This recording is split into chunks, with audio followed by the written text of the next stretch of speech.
Mike the Ref Maloney, Big Bad Boris on the call here tonight. Let's go! Let's go! Third! The Super Kick Party! Yeah, pay the money for that. No one. And of course, you gotta get the Coppin spin.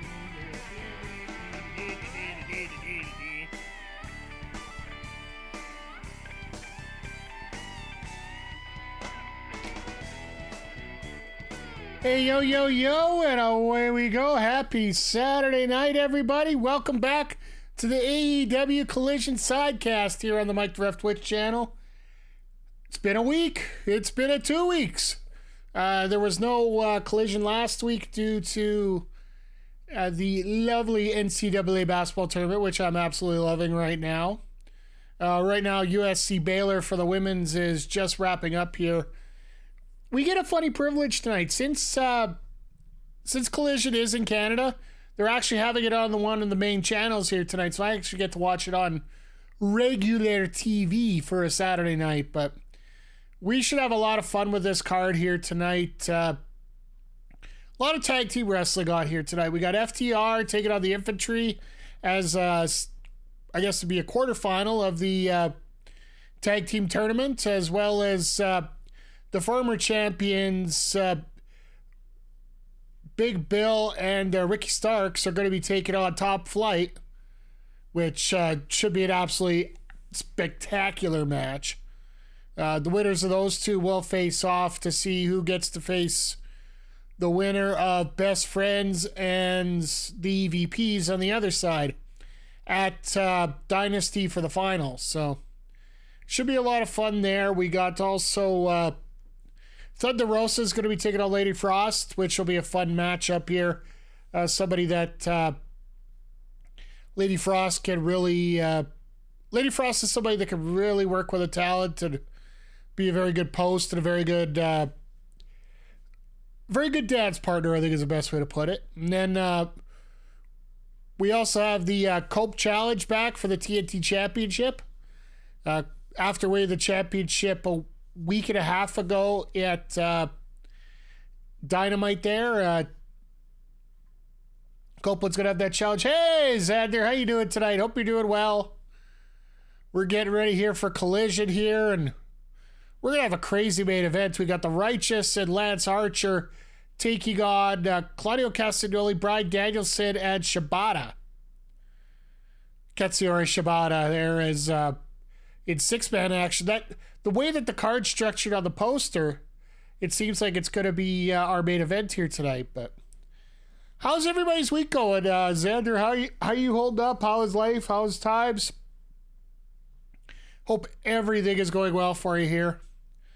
I know things have been going a little crazy here. Like, it's funny here, up in Edmonton, Alberta, Canada here, we're supposed to be going up 30 degrees in the matter of 5 days. Like, it was minus 10 here yesterday for an overnight low. By Tuesday, we're supposed to get a high of plus 20. So to say the weather is going a little bit crazy here is to put a mild understatement to it. But other than that, you know, life is going well here. Things are busy as always. We got another full week of programming going on. I don't think there's a Collision next Saturday. Even if there is, I don't think we're going to be watching it here. Just because, Mania. You can't be crazy to run against Mania. I don't care how good of a promotion you are. If I was Tony Khan, I would just simply put it on hold for a week. You know, you got the NCAA Final Four for the men going on next Saturday, which I think is good enough to hold it off here. Hey, Cameron, how you doing? Hope you're feeling better today.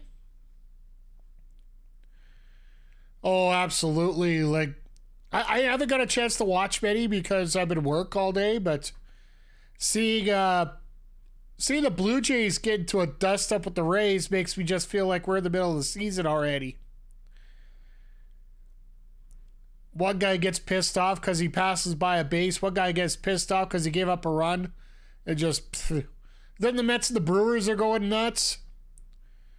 Yeah, the Jays and the Rays had a dust up. The Mets and the Brewers are about ready to kill each other, which means they're actually going to get extra games against each other. So we're looking forward to that.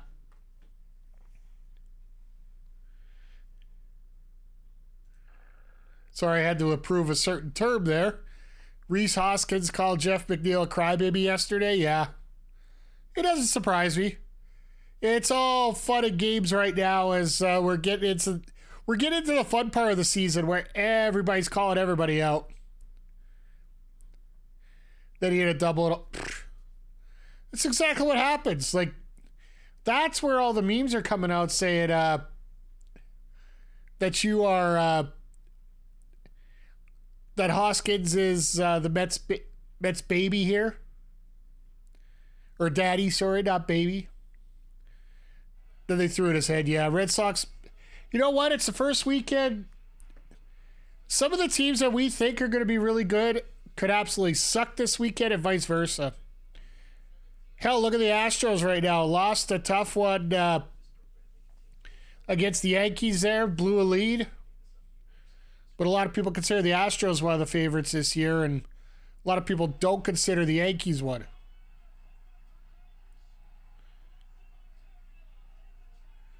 Gave up a home run to J.P. Crawford a lot. That's what happens. You know what? Everything just has to look solid. Basically, the first month of the year, you just got to make sure you stay in the race. You can lose it you can't win in the first month, but you can lose it. Oh, you won't be. That's fine. AEW Collision just literally started up here just a minute ago here, so we're gonna be watching a little wrestling tonight, and then after that we will be fired up 2K WWE 2K24 and get back into our GM mode here with Week 8 as we get ready for SummerSlam coming up in a couple weeks here, or in a couple shows here. And speaking of which, since there's no Collision on Saturday, we might have a special day and time for the SummerSlam playthrough. Can't wait to see it. Yeah, I know we're going to be regular. Like, we're only going to have 3 matches on tonight for our 2K presentation, because I do believe one of the stipulations we have is a run-in. So once again, we're going to have another short stream tonight. At least for the WWE part.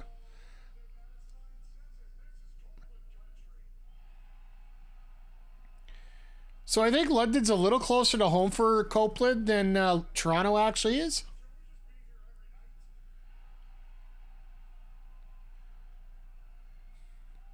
I got a friend here who's one of the regulars in our chat. McGee is in the crowd here tonight.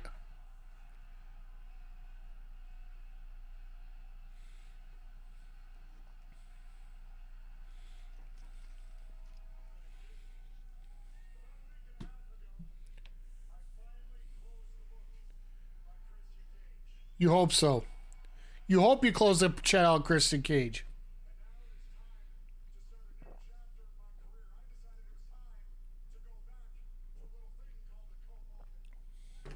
Cope Open. It has a nice ring to it.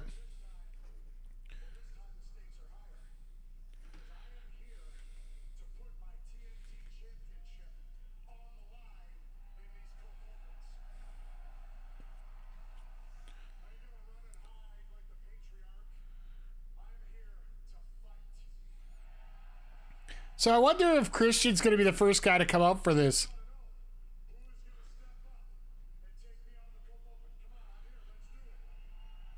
Let it be Ethan Page or somebody local.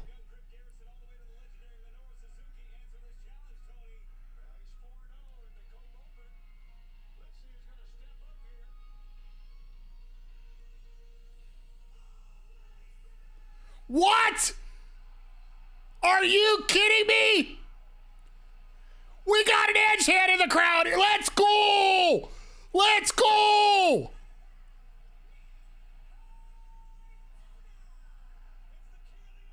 He hasn't been around for 3 years in AEW. We got Edge versus the Edgehead. McG, you're there live. Zodiac, how the hell you doing? We're going off early.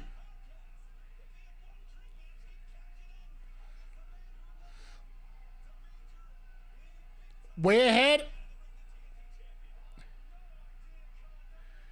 Can't hear, but holy shit. Yep. Yeah, I'm just, since McG can't see me or can't hear me, let's go there. Well, I'm actually on a TV stream tonight, Zodiac, so we're closer to where I am during Dynamite, so we'll have to see how things go. But yeah, we get the original Edgehead versus Edge tonight. What a hell of a match to start Collision out with.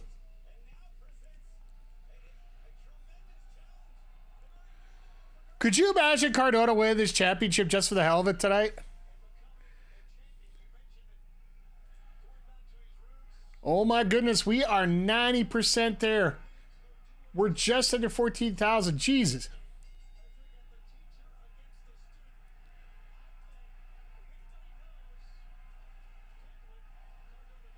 We're just under 12,000 needed to finish off the challenge here now, so we should be able to get through it by Mania here. Oh, this is going to be a lot of fun. This crowd, I'm loving this. By the way, thank you, McG. Thank you for giving us ringside reports here.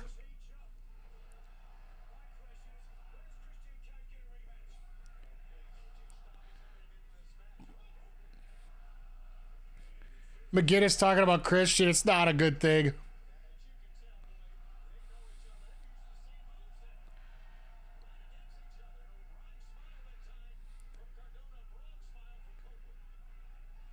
This just looks so much fun right now.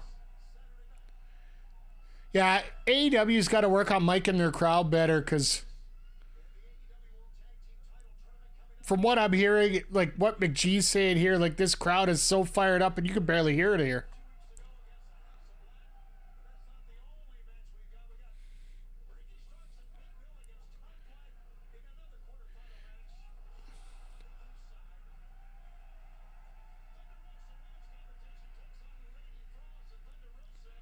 I just love how these two are just going at it. Like,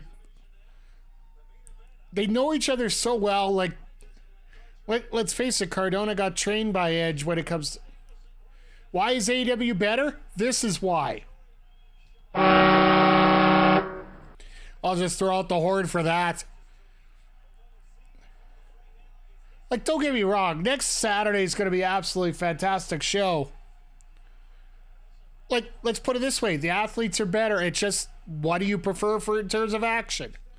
Do you want your storytelling, your long-term in-between matches, drawn-out storytelling? Or do you want every match to tell a story in the ring and just try to piece things together in between?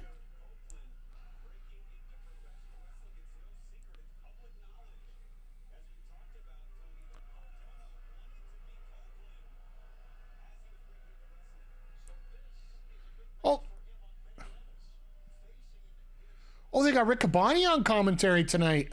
I didn't see that. That's actually a pretty nice move, if you ask me.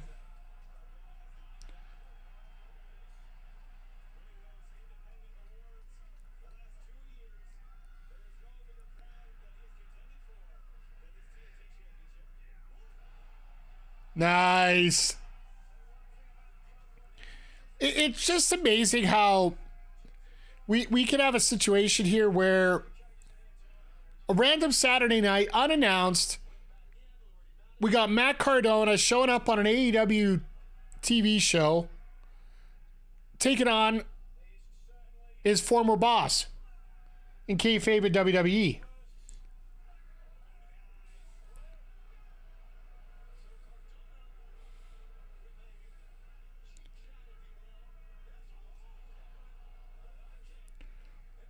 Actually, that might actually be better for Copeland to have him hit those stairs and hit that post in many ways.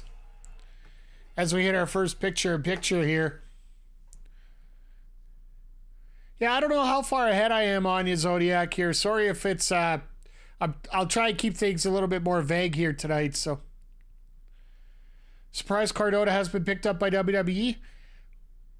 There's numerous factors to that. A, does he really want to go there? I know there's a lot of things leading to the answer easily to say yes.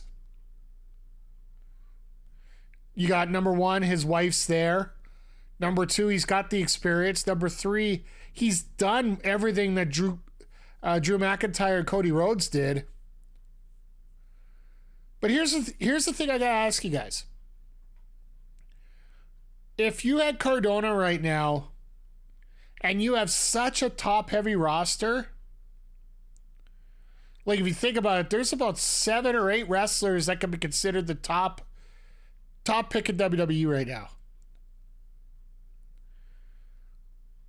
You can go from Reigns to Rhodes to McIntyre to Rollins to Orton to Owens to AJ to LA Knight even is starting to get back into that groove again. You bring in a guy like Cardona, are you really going to use him to the potential that he could be used to? Like you'll get that first that initial pop, and then what? You stick him in the U.S. title feud, maybe with an LA Knight or somebody? Because I totally feel it's going to be LA Knight and Logan Paul coming into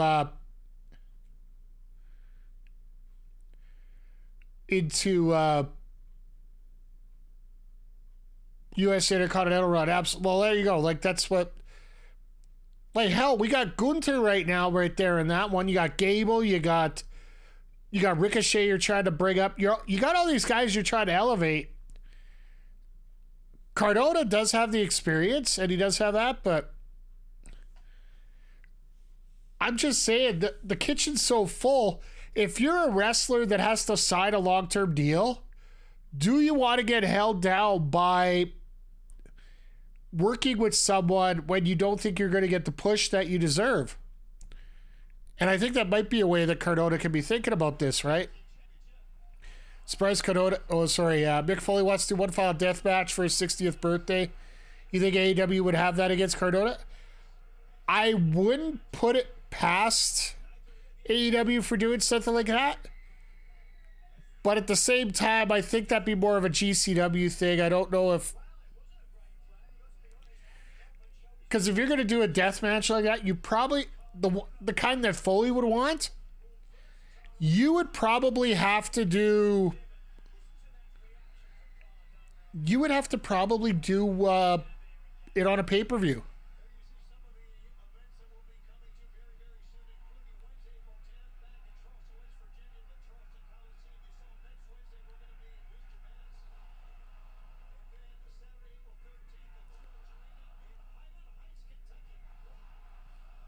These guys are just hitting double downs all over the place here. It's insane.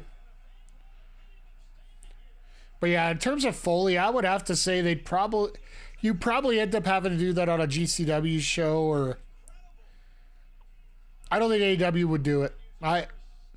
You would pop a rating for it, but at the same time, I don't think the TV programs would allow it. Especially when you're getting so close to getting that TV deal finalized. Because they're only, what, a couple... Well, hell, they're only 9 months away from having it done. And here's a fun fact for y'all. The last 3 months of the Raw contract are wide open right now. There's a 3-month gap. There is a very strong potential that Raw might not have a home for 3 months. Might end up on Peacock. Might end up you have to dig around and find it. If AEW can turn around and say, yeah, no, we have solidified our TV deal to X and Y, for a lot of casuals, that will change some minds. Jesus.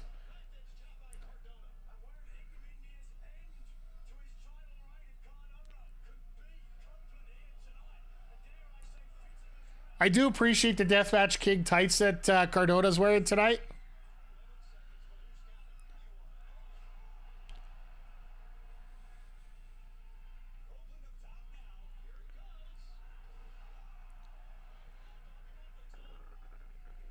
I don't know if that's going to be enough there.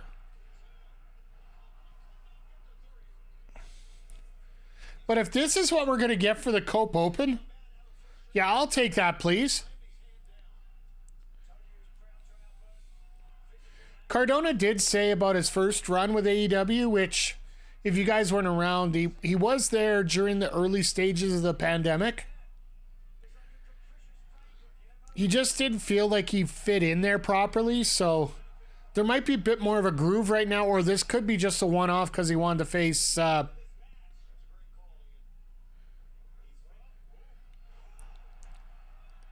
just because he wanted to face Copeland one time, right? They're bringing back that energy that Cody had when AEW kicked off, hopefully. Yeah, like... for me, that's the big thing. Like, right now, AEW is in a very strong position here, especially like Collision. Maybe it's just me, but ever since I've been checking it out here, Collision has just leaps and bounds tried to... oh, there's a shot. There's a beautiful shot.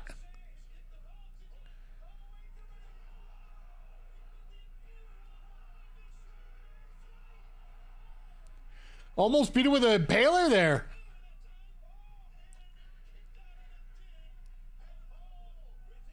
A lot of people are saying that that AEW is hitting a bit of a renaissance right now, and I have to agree. Like last year, there was all the drama and BS that they had to deal with, and now that that's all out of the way, it almost feels like the best thing about AEW right now is if they could just stay out of their own way and just produce what they're producing.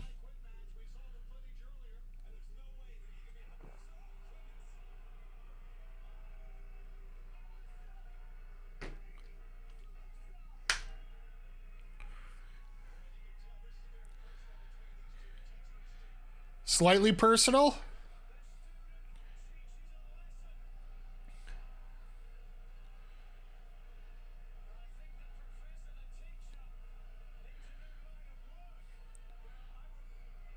Looking for that drop. Oh, God. Woo, woo, boo. Oh, and Copeland tried to go for the spear.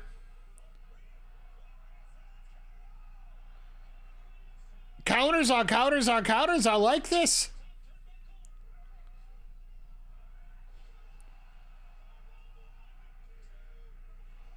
Wow. I don't know. Has Copeland ever really pulled out the powerbomb out of his arsenal before?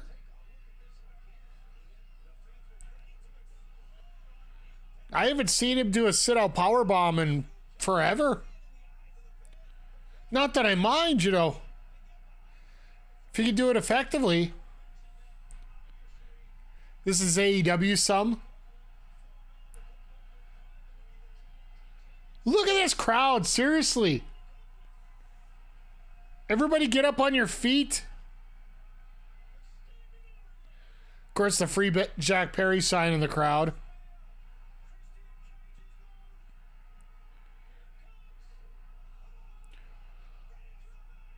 Wow!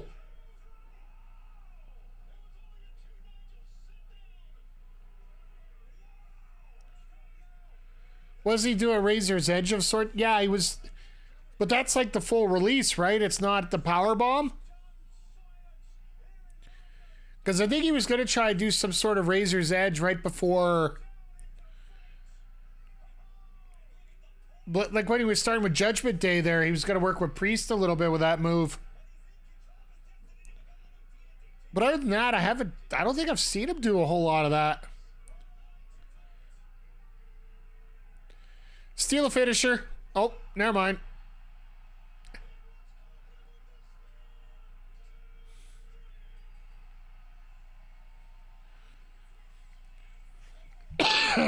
Maybe it's just me, but can we officially rename the spear just to straight up The fuck Goldberg? Can we call that from now on? Just call it straight up Goldberg? Because he thinks nobody else could do a spear? Talks crap about Asuka.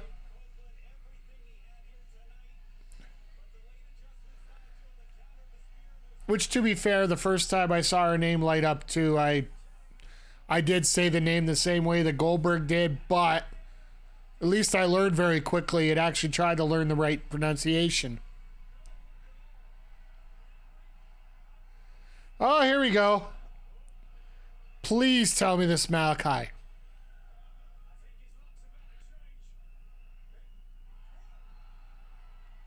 Asking shall receive. Oh, buddy, let's go.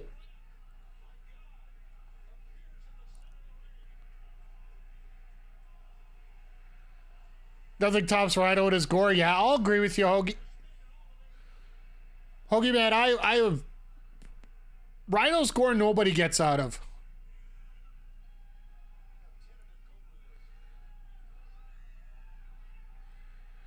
Copeland and Malachi, let's, I think this is pay-per-view worthy if you ask me.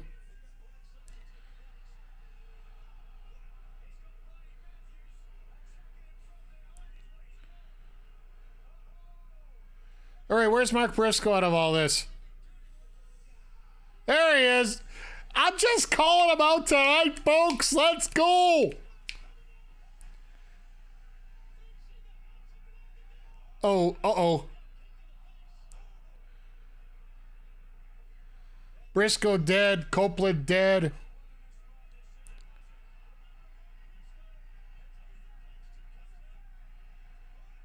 So who's Kingston?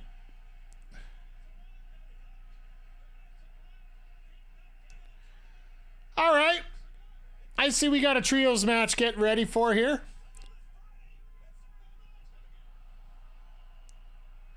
And the House of Black takes off.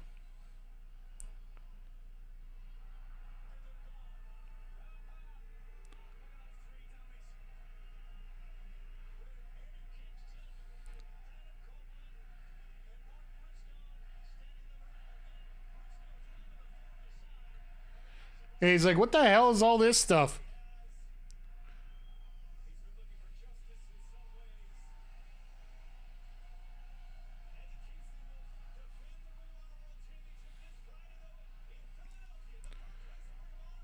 Yeah, that's interesting. You got Kingston and Briscoe are going to be going one-on-one this Friday at their pay-per-view. But now they're partners helping each other out. Like, I get that the Ring of Honor title is a little bit more about respect than anything else, but it almost feels like there's been no build to having this title match either, so...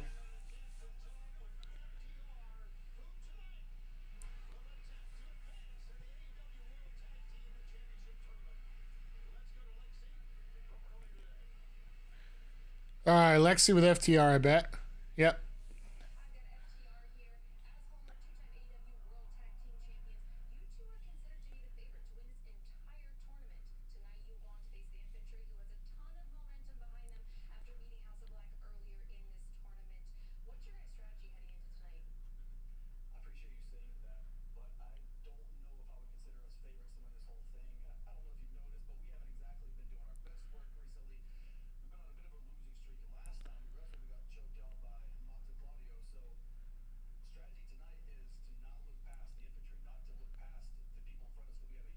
Yeah, well, here's the thing, Zodiac, and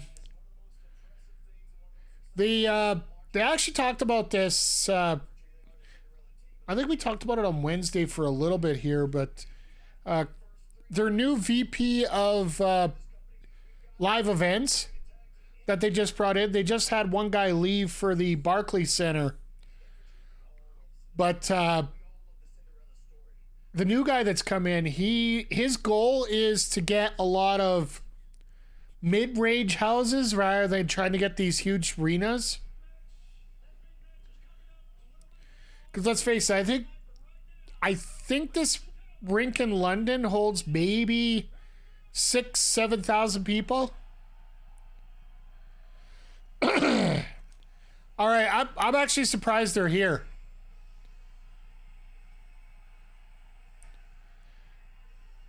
If you didn't hear, Jay White's got some visa issues, and I think he's trying to get his permanent residence in the U.S., so he actually has to stay in.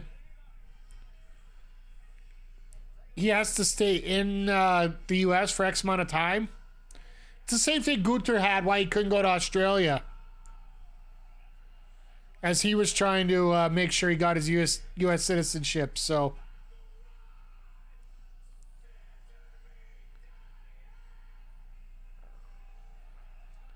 but need to get back to Daly's place more often. Their time. The one thing about Daly's place is the aesthetic there makes it look smaller than it is. Like if you were just watching this randomly and you didn't know what the venue is, like it's a junior hockey rink, you wouldn't expect this to be like a 5,000-6,000 seat stadium rather than a 12 or 13.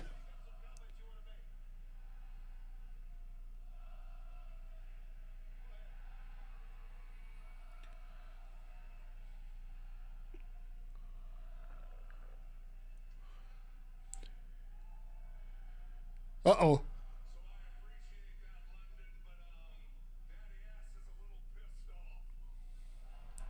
Uh-oh. Somebody's pissed.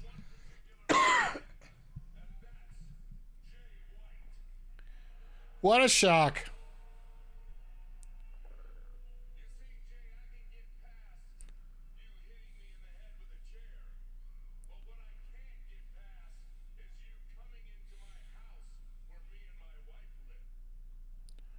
Ooh.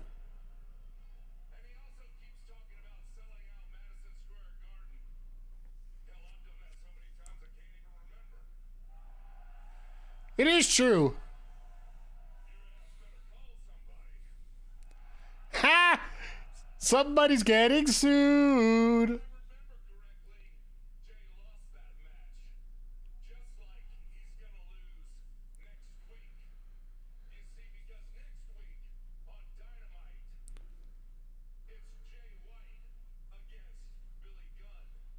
Really? All right, that's going to be a hell of a match on Wednesday.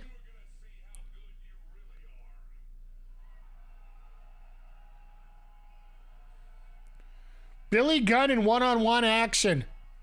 That's going to be fun to watch. Depending on the shenanigans, which I'm sure there'll be a million of them.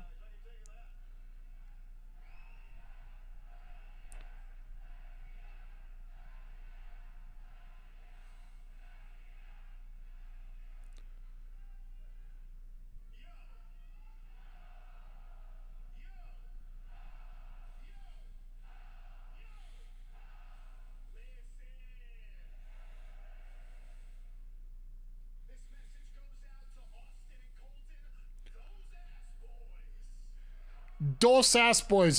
Is that Mexican?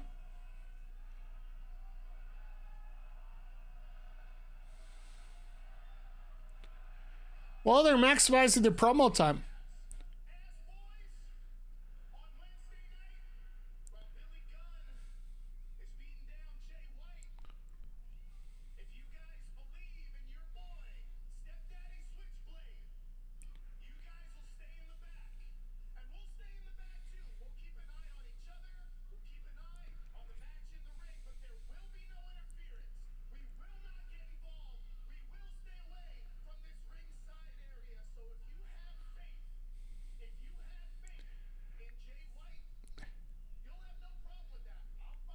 And they'll turn around and say, "No, we don't care about your faith."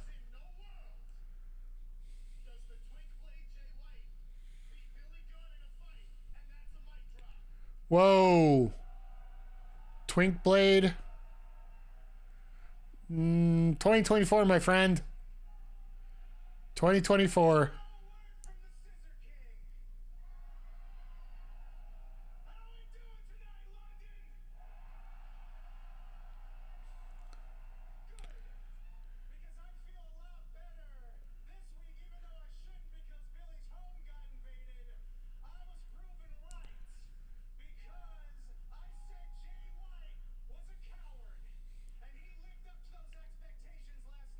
Makes sense. Well, there we go. We got a new chat now.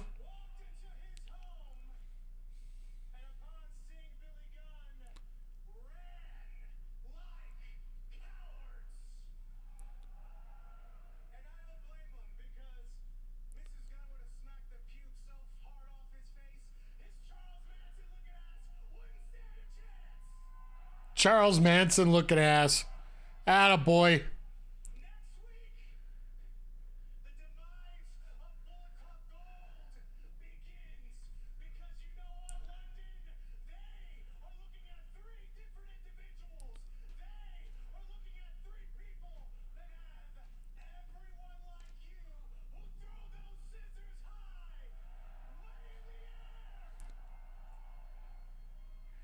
Come on. Fit.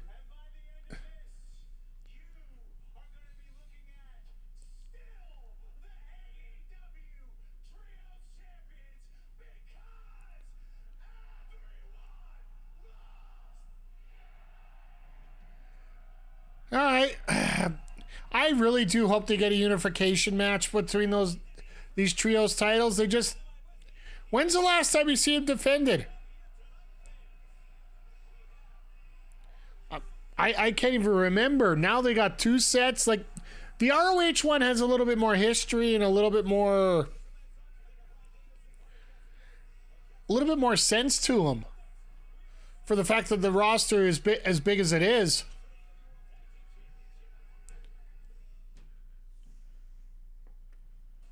But if you're not going to defend them half the time, why bother even having them, right? Granted, I know AEW has about 3,000 different championships, but at the same time, give them an opportunity to be defended properly. But maybe it's just me here. But what do you guys think? Should we have more? Should we combine those titles into one? I think it would make sense, but now they're starting to break up the Triple Crown Championship, as Okada's going to be keeping the Continental title. I'm going to assume that Mark Briscoe's going to win on Saturday. May as well until ROH gets more of a footprint. Yeah, that too. Like, don't get me wrong, the weekly show on their own channel is good, but unless you already know about the product, it's very hard to get anybody to pay for a product that they don't know. And it isn't your mama's ROH, as the comment would go by here, but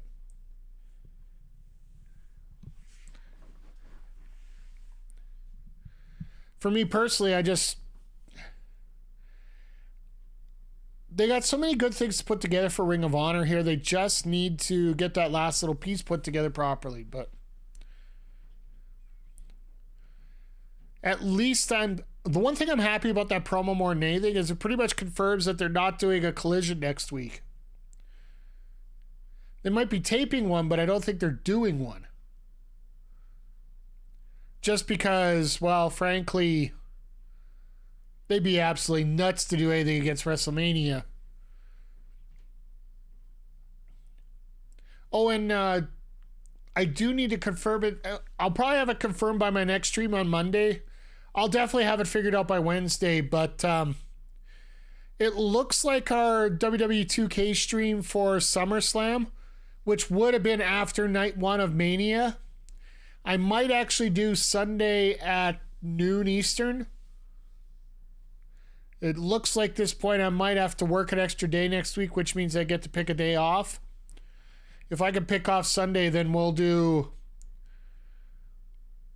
will do the 2K stream on a Sunday in between, get you ready for Mania, let you guys enjoy a little bit of Sunday together here, and see how things go. Like, let's see if we can let's see if we get things going in the right direction, as we say these days.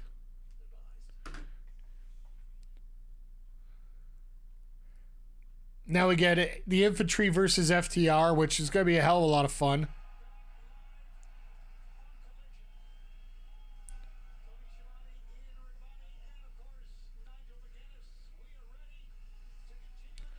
I'm actually surprised that, I thought they were just going to go with the two-man booth after Kevin Kelly was let go.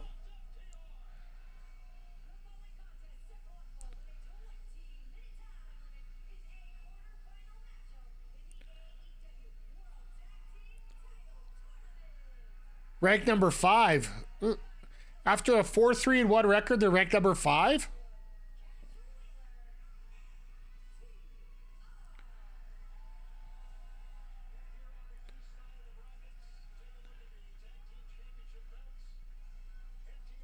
I honestly feel this is going to be the way they're going to get DVPs versus FTR at the pay-per-view.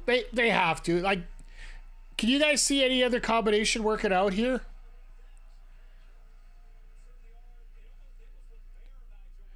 Maybe we get Best Friends versus Ricky and Bill?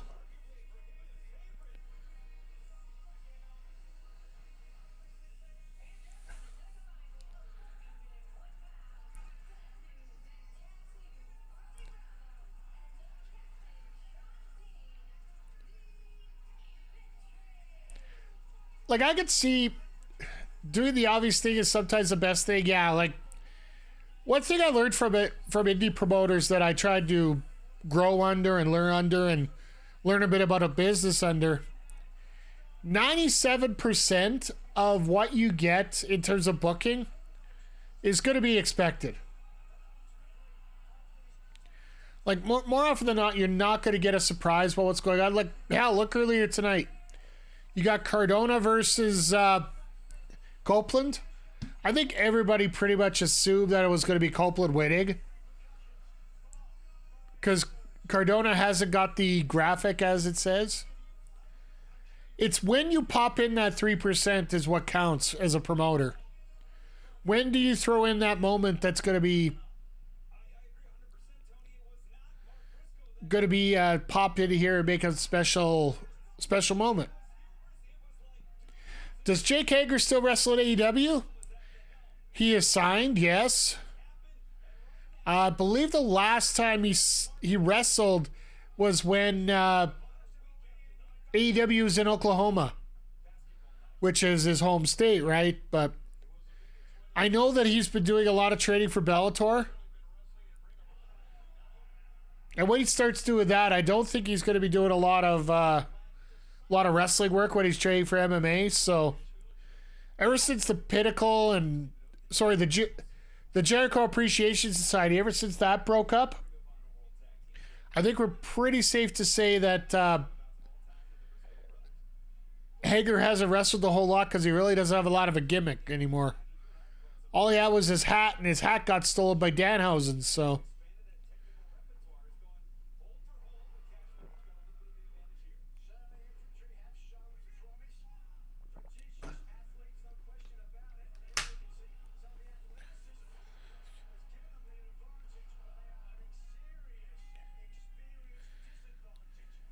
So it's nice to see Shawn Dean getting a little bit of recognition here. Like, if you didn't know, Shawn Dean is actually the man that actually organizes all the extras. Like all the wrestlers that they use for either security or for jobber matches or whatever. He's actually in charge of getting them together. So he is a very influential man in the business. Well, at least in the business of AEW at this point.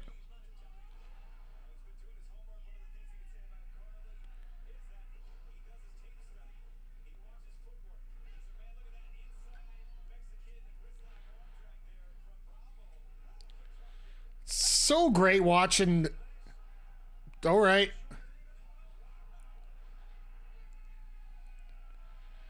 FTR is just so great at giving back to people.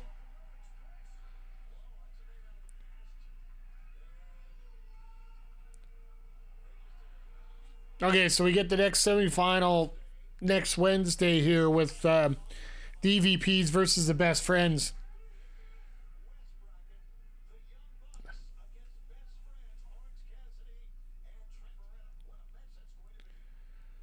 The fact that Trent Beretta is at the point now where I think he's probably going to end up going heel sooner than later, because he's at an extra level. Granted, I do have to say that after what happened on during their quarterfinal on Wednesday, when Orange Cassidy just basically told everybody to get to the side, and he went up and cold-cocked one of the guys outside the ring.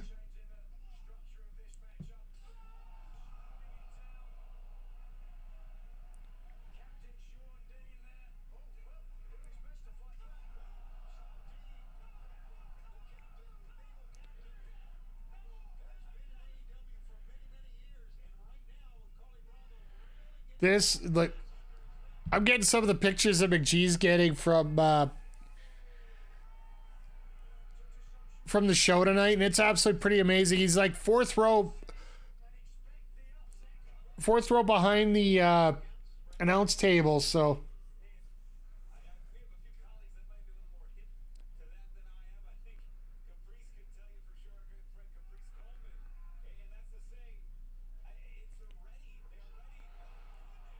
Nice counter.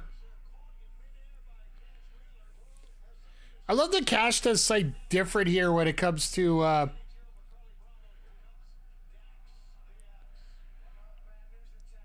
when it comes to a basic maneuver like a leapfrog. You can turn it into a power slam so easily.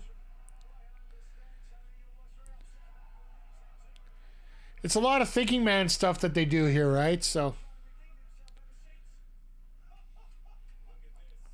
Uh-oh.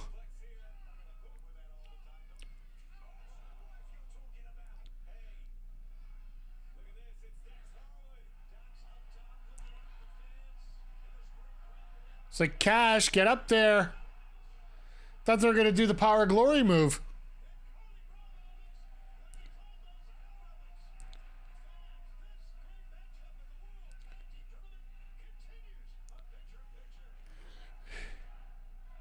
All right, as we're going to move.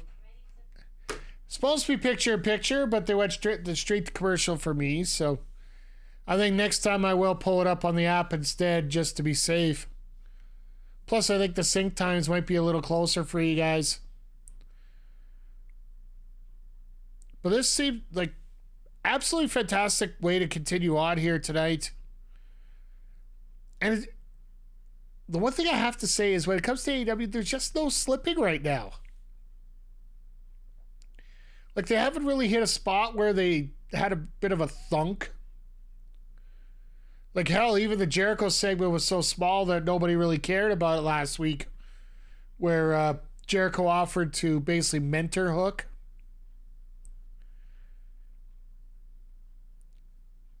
Which, if they don't do anything with that this week, then it was a completely pointless promo, which, once again, won't surprise me one little bit here as we go along here, but just nice to get some good solid wrestling here on a Saturday. And this could be a stretch of a lot of Saturdays with a lot of good wrestling here, because, well, hell, we got Mania next week, and then I'm assuming they're going to do the winner of this versus the winner of the other tag match tonight, semifinal, in 2 weeks' time. Because they got to find some way to build up the pay-per-view, right? So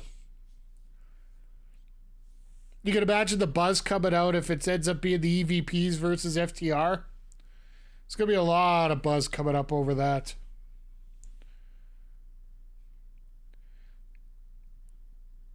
And the other fun thing about it, and one thing I really do appreciate is the fact that we always talked about getting this extra match between the EVPs and FTR. But nobody's ever thought about throwing it down our throats, right? And that's pretty much where it's not being inundated, it's not being over the top. It just feels like they've done a great job of putting things in the back burner until they need them, and then you realize, oh, yeah, really, I should be watching this. So it's definitely going to be a fun time here. And oh, goody, we finally get to go back to wrestling again.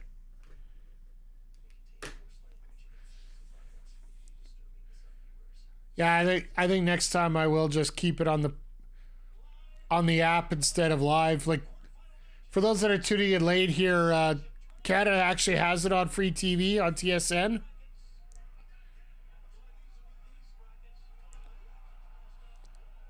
Well, you thought you had him. Well, that's how you clean up a mess.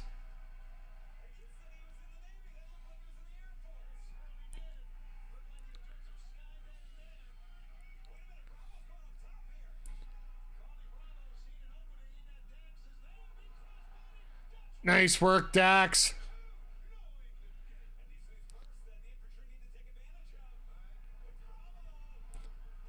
Unique cover here.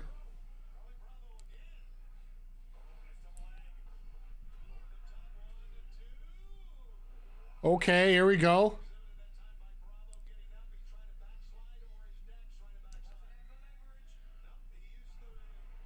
Dax with a quick counter, another reversal.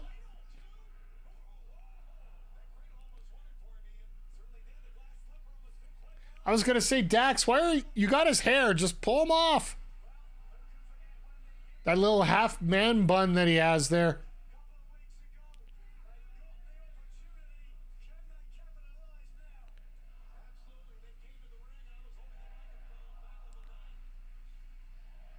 All right, we're getting this is awesome chats, which I appreciate. A little early, but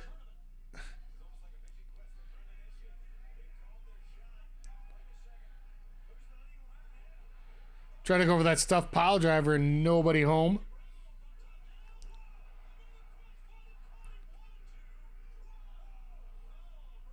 Wow. Dax find a great way to kick out at 2.99 there.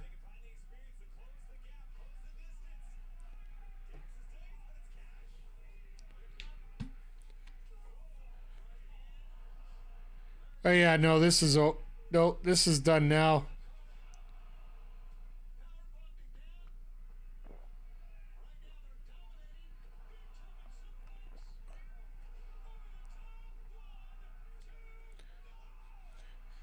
That was deliberate. I think that's a polite way of putting it when you think it's slow, right? You call it deliberate.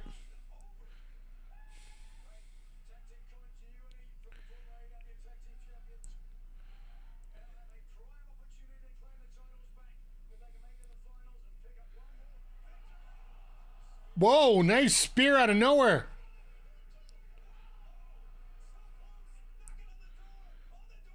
Dean doing the job there. It almost got the 3.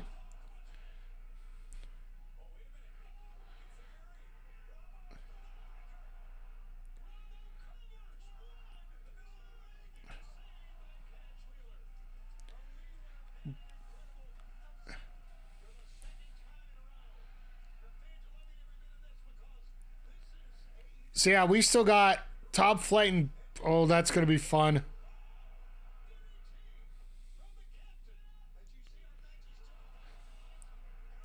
And Sean just gets launched outside.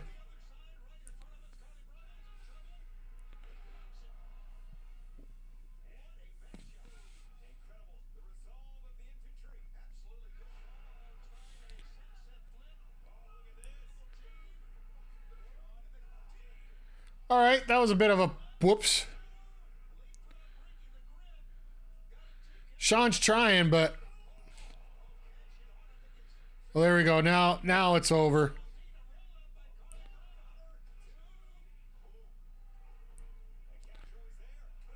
Oh no.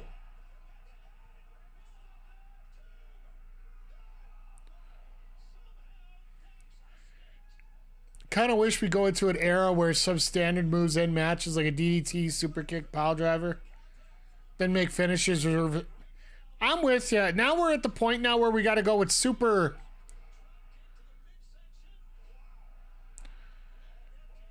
Well, that was intentional.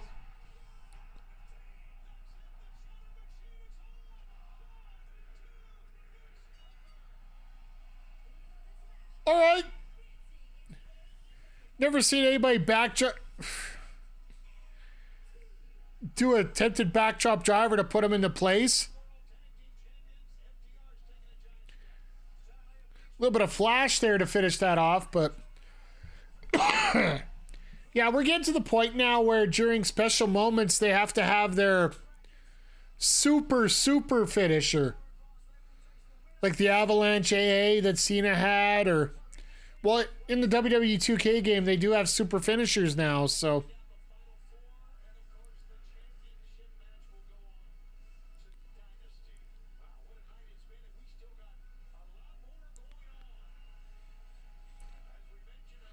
Sign of respect.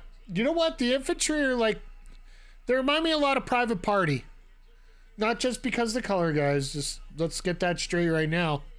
It's more the fact that they are just good enough to not be good enough.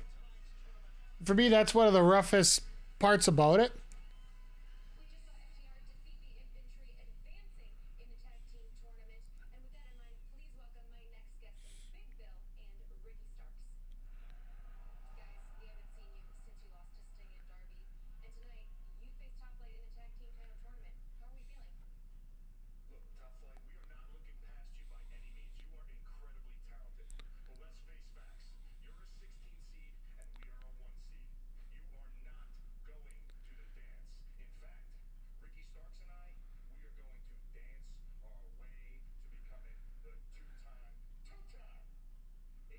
Okay.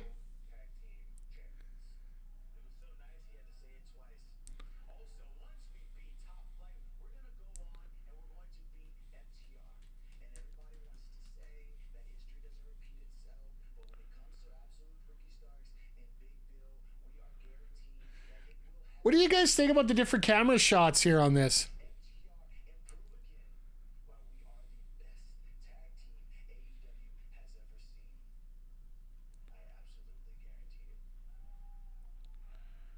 Like, instead of, having two cameras there to cut off with each other, they literally have they have the zoom out into that position. I don't know.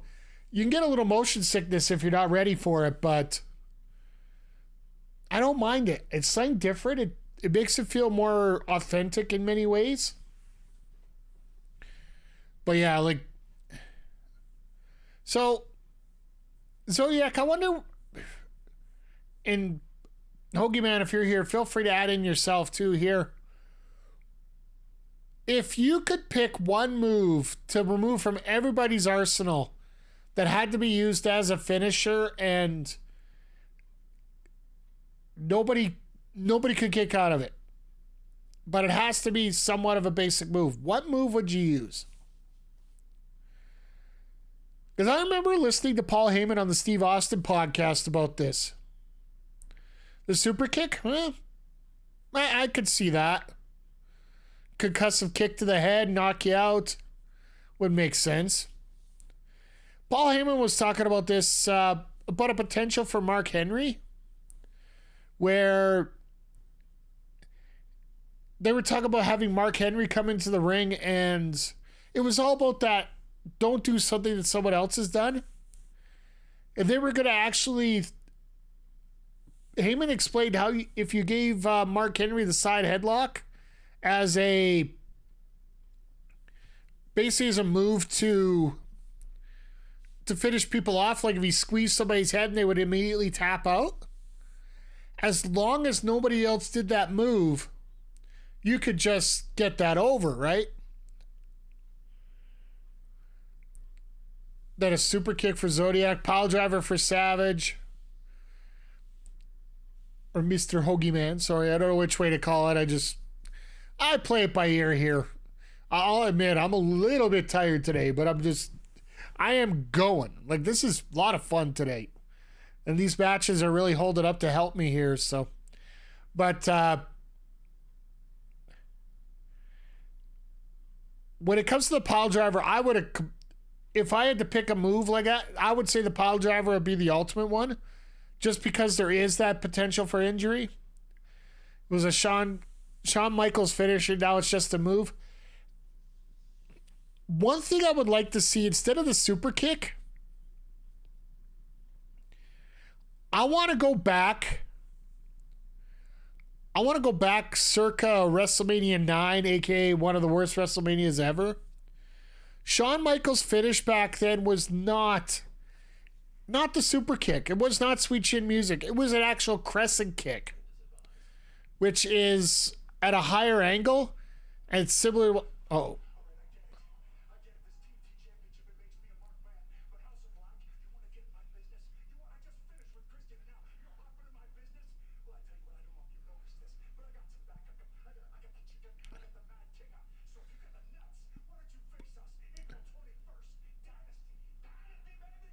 Ooh.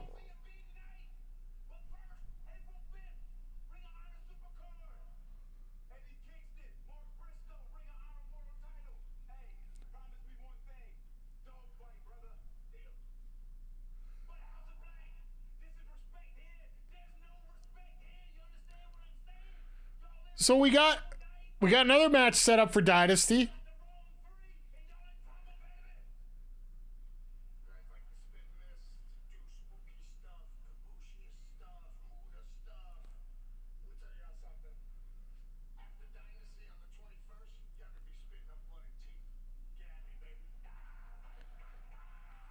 I love Kingston. I love him in so many ways. So much fun. Time for the Canadian boy to get his match in Canada.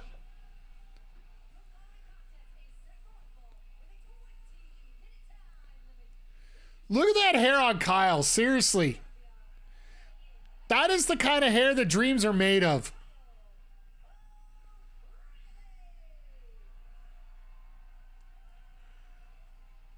I really do wish I had hair like that.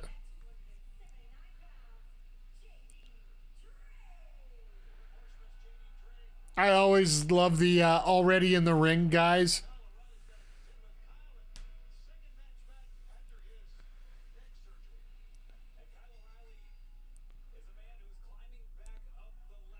Looks like any hair is hair to dream for some people. Yeah, fair enough. But you got it. Bald is beautiful. Depends on how you use it.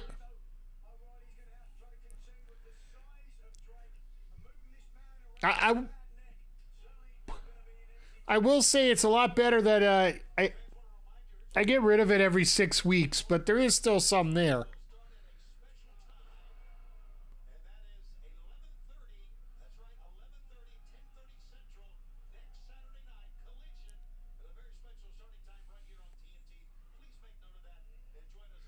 They're doing Collision after Mania. They're doing Collision after Mania. Like literally after their main event, they're going to do Collision. Well, I guess we're splitting our stream into 2 parts next week.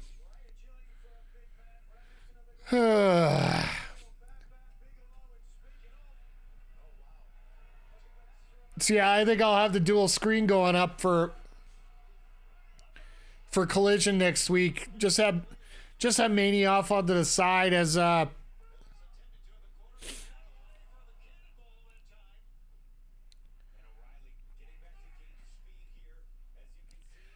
can you imagine how many people are going to be burnt out on Saturday after that?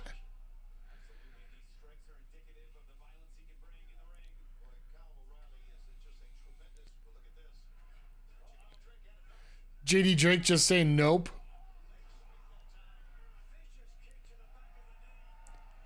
I like that little bit of delay there by Drake.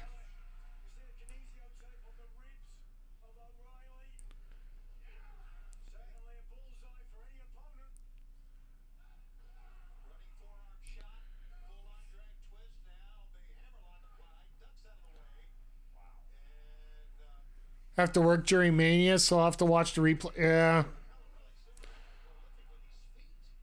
Yeah, it's a weird week. Like, there's so much wrestling going on.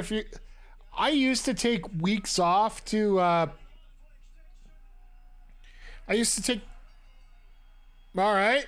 O'Reilly just said no, we're done with this.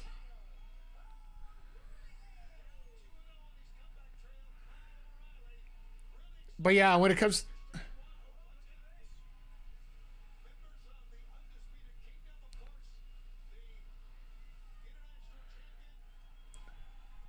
One of these times, these guys are just going to drop O'Reilly on his head.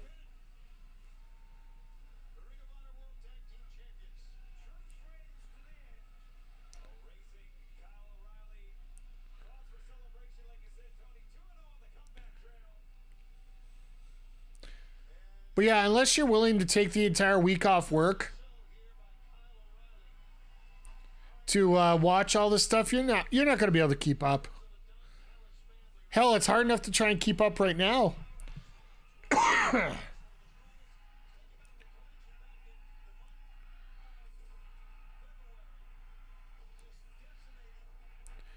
So what do you think about what we're going to get on Wednesday here? We got the Battle of the Wills.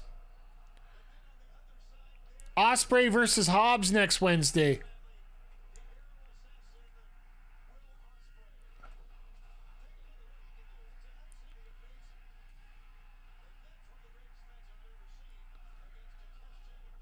They had Shibata, like, Jesus.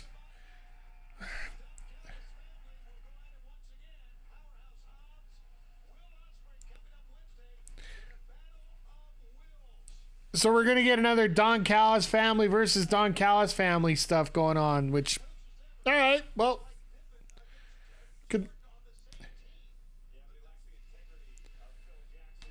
as much as they say they're on the same team, I just, yeah, I don't,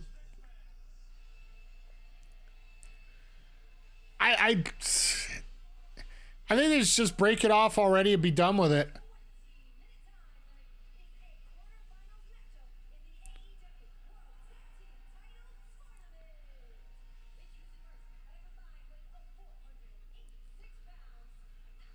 Rank number 4.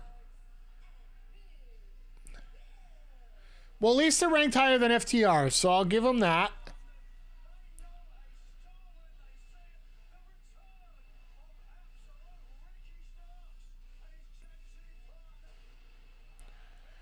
Pyro!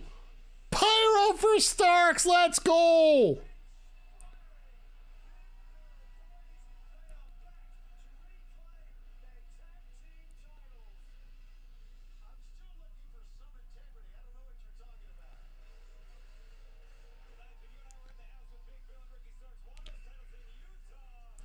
Now, I know a lot of people are confused a lot when it comes to Top Flight here just because of Action Andretti.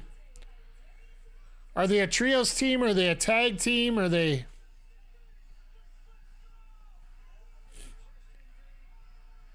I will say it is pretty tough, the fact that Top Flight continually... one brother or the other is always getting injured. So it's been hard to get them out of the block. You mean like the confusion with New Day for a while? Absolutely, same thing. It's amazing. So yeah, I think you guys can attest to this. It has been so many ways that people will try to find faults whatever they can. Yet they forget the facts that brought the past up to correlate with it.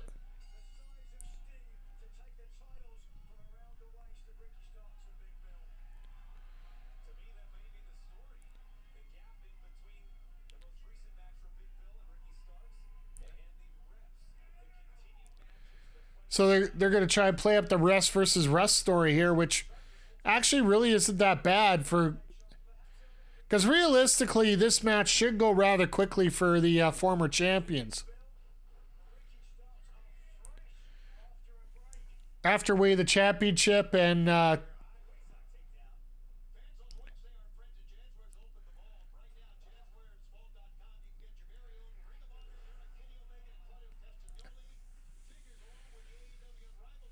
Oh, that's what it was. Okay. They were showing these dolls last week. I was trying to figure out what's going on with them. They're actually the retro collection, so that makes a lot of sense. Bring it over the top.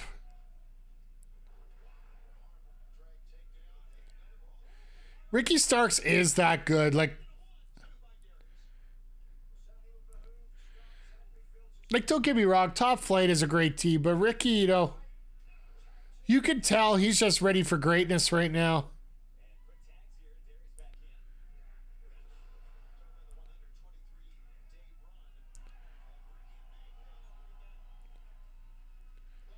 That is a tight moonsault. Or tope con hilo, sorry. Normally you try to give a little bit of space there before you go over.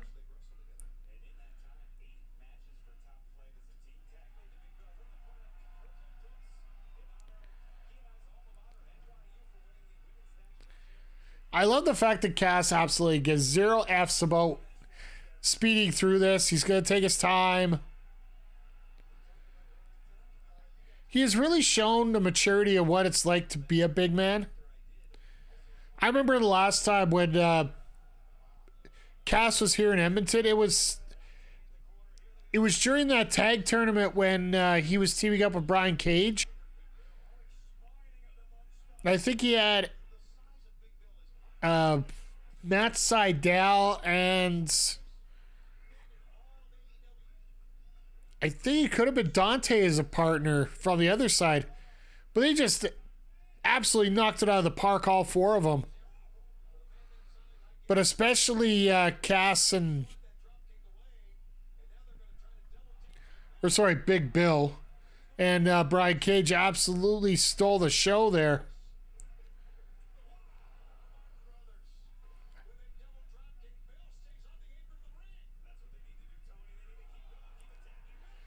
All right, that did look good. That looked a little better.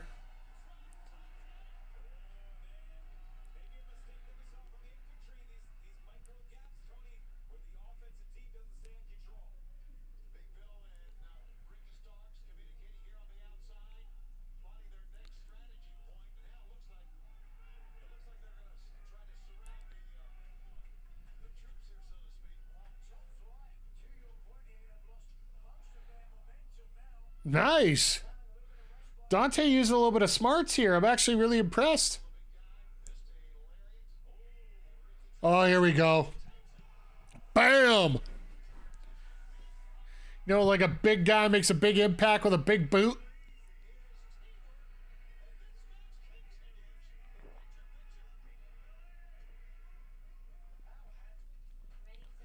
Oh, they got the picture-in-picture right this time. Cool.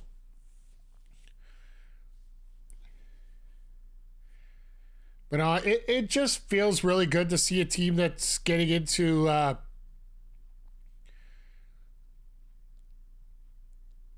really into a groove the way that Starks and Big Bill. It's almost like they never left. They've been gone, what? How long has Sting's tag team run been? What? 2 months? 3 months?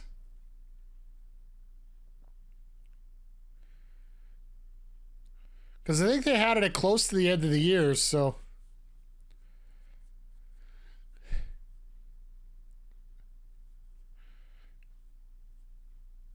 Wonder how much time that main event's going to get. But we only got 2 more matches really scheduled after this, so. I thought we were later on in the day already. We're only at 10 after 7 here. Or 10 after 9 Eastern.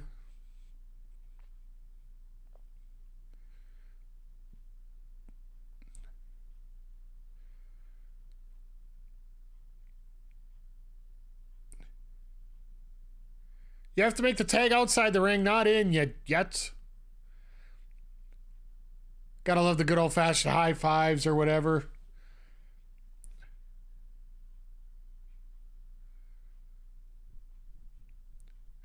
Be getting too hooked on the GM mode at WWE 2K24. I've been giving more attention to this showcase. I'm at the Austin Bret Hart match at 13. I'll be honest, I haven't even looked at the showcase mode yet. It's one thing about being a streamer. The fact that you're so busy trying to get everything in that you're supposed to here. Sometimes some of the features that you can get into, you just... I eventually want to try to tackle showcase mode. I've never been good at the 2K games when it comes to wrestling.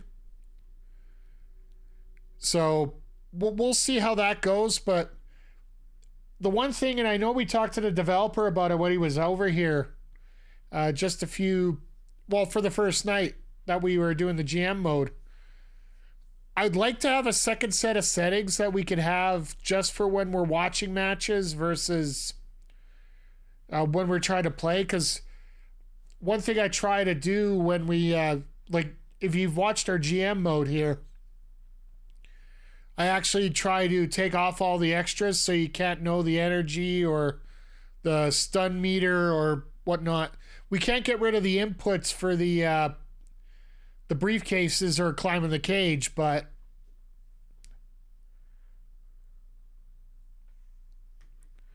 as I come back to full. But I've heard so many glowing reviews on it from so many people. It just...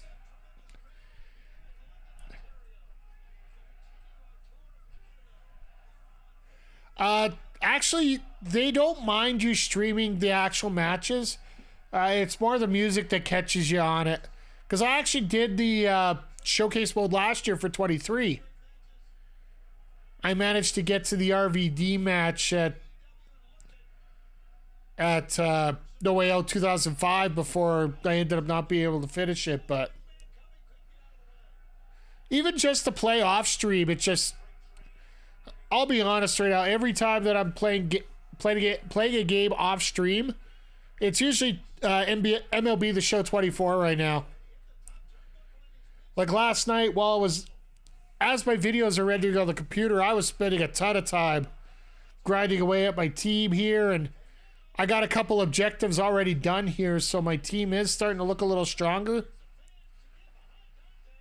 Pulled a couple cards out of my rear end that I did not expect to get. To the point where Game Time Art actually texts me and he's like, well, you had a good pull.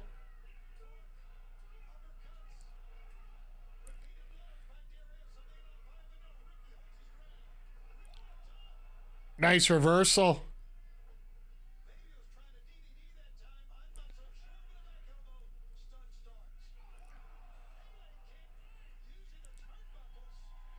Turnbuckle Pele kick. All right, that's original.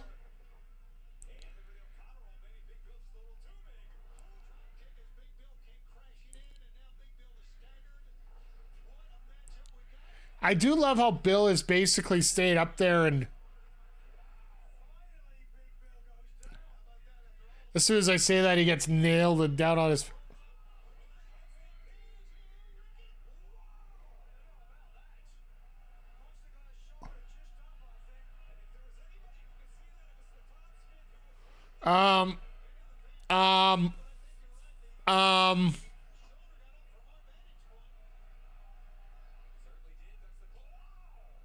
Well,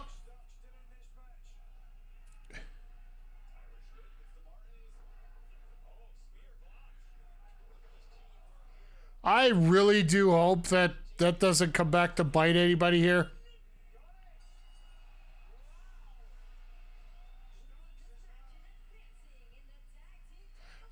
Starks is hurt.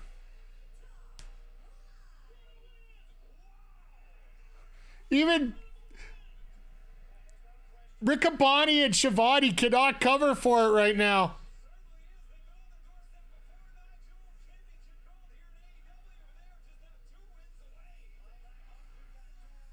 Yeah, no, don't put it back on the rig. You keep it out here, guys.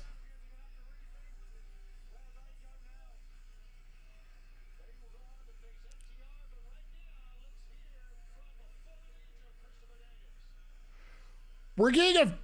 Whoa. Where did he come from?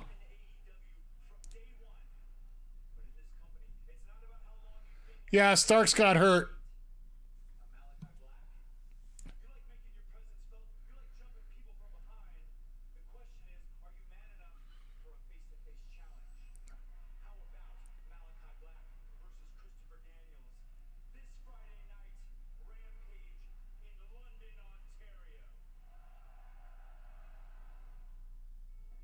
Yeah, that had to be an audible. I think Top Flight tried to go to the finish after he didn't kick out, and they just simply said, no, we're doing this now, and it just made sense. Like,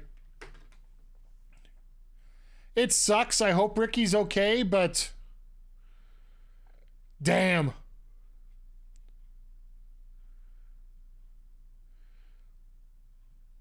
Yeah, I'm 100% like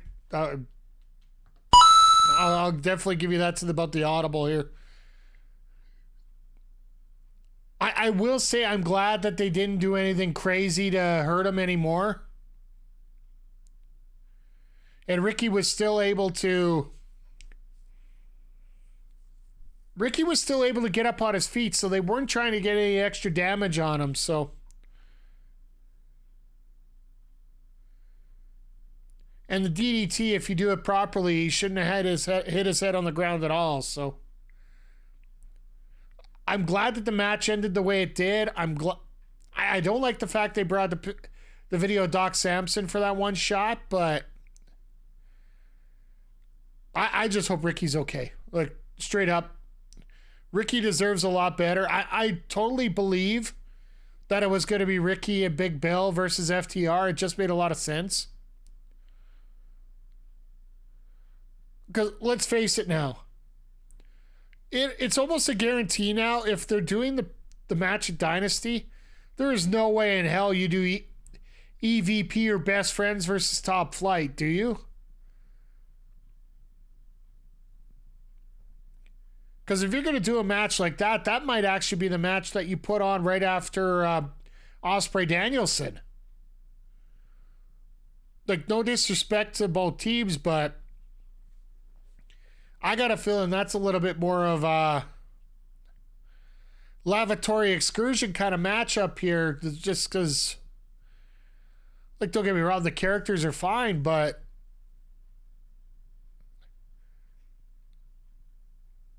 Top Flight versus Best Friends would not be a very good match. Let's put it straight up that way. I'd almost think it'd be guaranteed that we're going to get FTR versus the Bucks now in this case. It's tough to watch when people get hurt. Straight up. But unfortunately, it is a thing that happens in wrestling, and it's especially more apparent when you have a company that allows you to do a lot more flashy stuff in the ring. But if you look at both rosters, both WWE and AEW, percentage-wise, you're pretty close in having the same amount of people on the injured list, percentage-wise.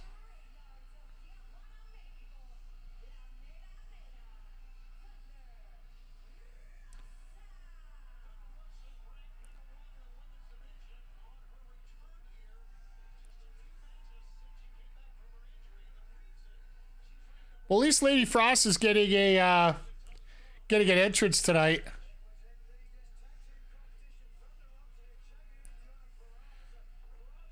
I also think that entrance might have been required due to time lengthening now, because I don't think they're going to give that 6-man half an hour, 45 minutes.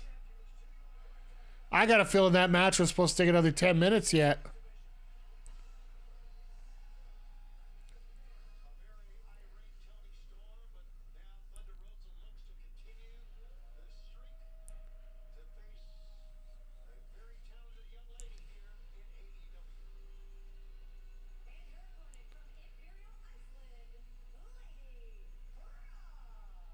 Imperial Iceland.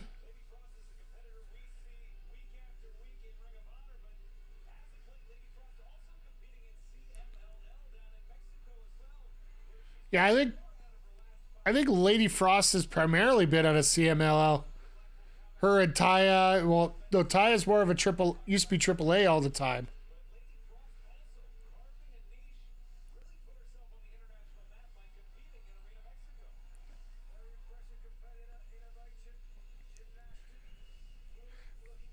And a lot of the time she got herself put on the map just by telling off all these guys about ageism and how much it's dumb.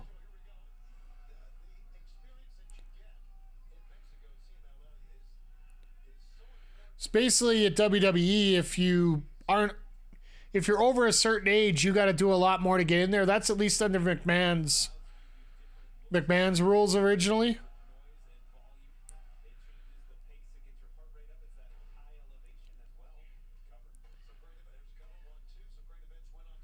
Oh, so they're doing a Thursday taping for Collision. Okay.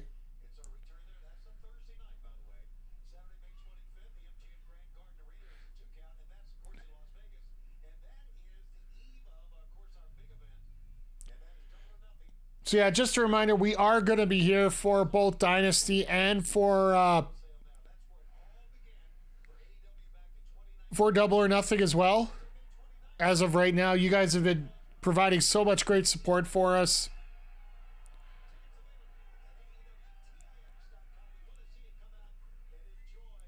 That we just had to make sure that we took care of it. I believe got to finalize things, but I think Andre C is going to be joining me here for the Dynasty show. For the pay-per-view. So, you know, we could chat back and forth about how, well, we could hear Andre gush about a Will Ospreay for about an hour and a half. I think that's one of the biggest things we'll hear throughout the whole thing, but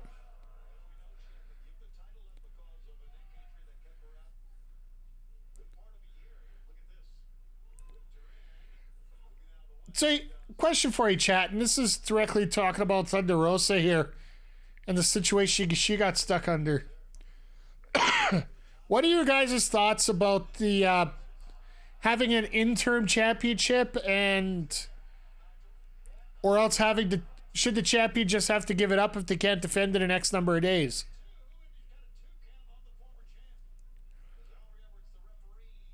Or can you go with an interim champion and then all of a sudden, after that's done, you can,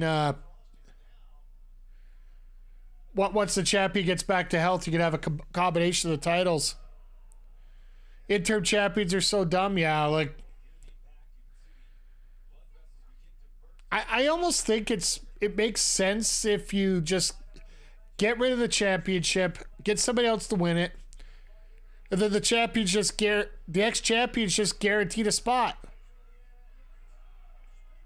Just guaranteed, okay, you're back. You never lost it, so we'll give you a shot at the champion. It's an easy booking. And it almost it's rather inferring it in case, let's face it, if somebody pulls a dumb move, you don't necessarily have to give them the title shot right away. When you put the interim title on there, it's almost like you have to. You're pretty much guaranteed you must put that title up.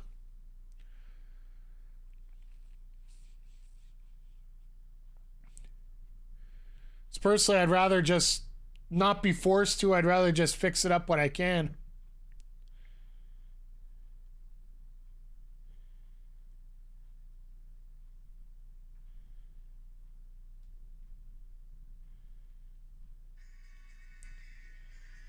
So,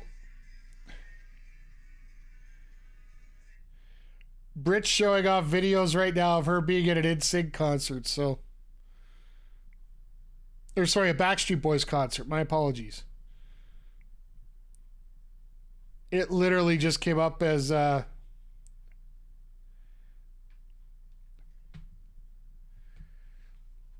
just as a notification on my TikTok, so... You could tell, you know, Brits enjoy life right now, and I really do hope that her neck is in a position where she could actually move out properly. If a champ goes out, I think it's wise to give him a shot if and when they get back. Doesn't mean they got to win. Absolutely. And if by some chance the former champion did something stupid, you could sort of shuffle them off to the side and put them somewhere. Pack them up in a closet somewhere. So far down the card that they don't know what to do. AKA CM Punk. And after some of the stupid stuff he did. The only reason Punk didn't get that kind of punishment is the fact he was such a money draw.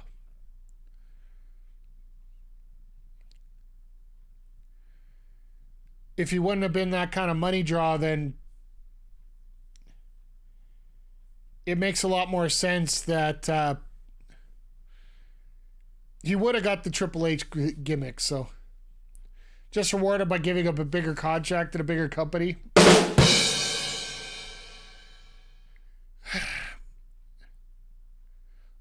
I do have to say this right now, though. Everything that happened with him, everything that happened with Jungle Boy right now, I personally feel that both companies are in a better position with the wrestlers being where they are. Like CM Punk's going crazy doing his commentary thing at Mania now after he got injured again, which Drew McIntyre, God bless that man for everything he does on social media these days.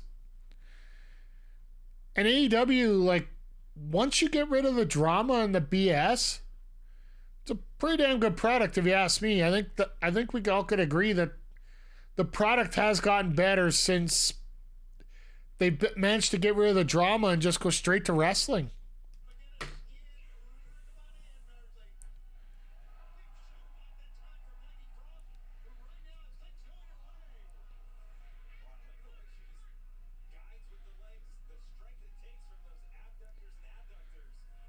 I don't know how I feel about what's going on with Jack Perry, but I can feel why TK is treated the way he is. I'll say this. And yes, I think I need to get a t-shirt that says I'll say this. But when it comes to Jungle Boy right now, I think this is completely intentional, having him over at New Japan right now.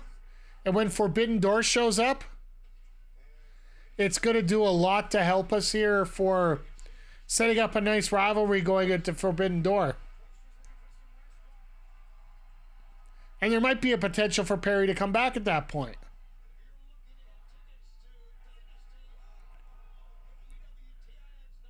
But you can't say that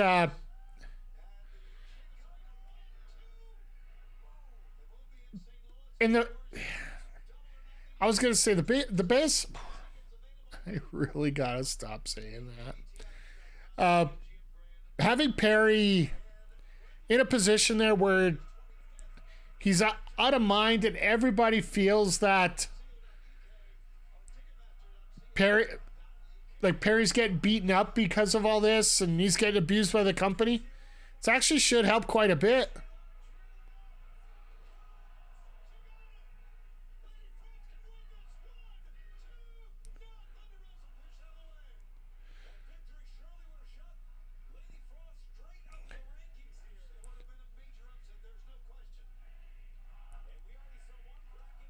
This whole crowd is behind Lady Frost. I love it. Like, for everything that, you know, I still think Thunder Rosa would make a better heel than a face based on some of her attitude. And some of the ways she's been... Love that they had to give women a lot of time.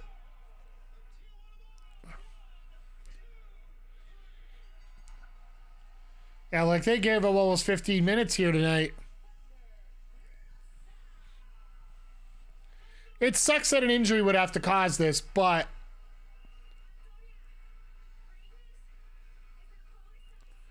think Rosa would be a great heel and they need to shift it. I think they need to as well.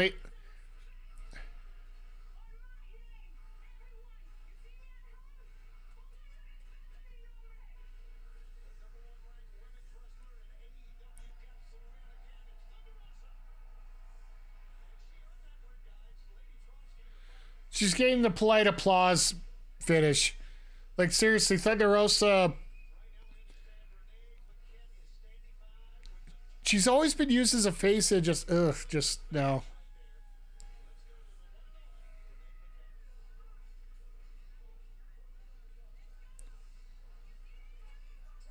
Oh, here we go.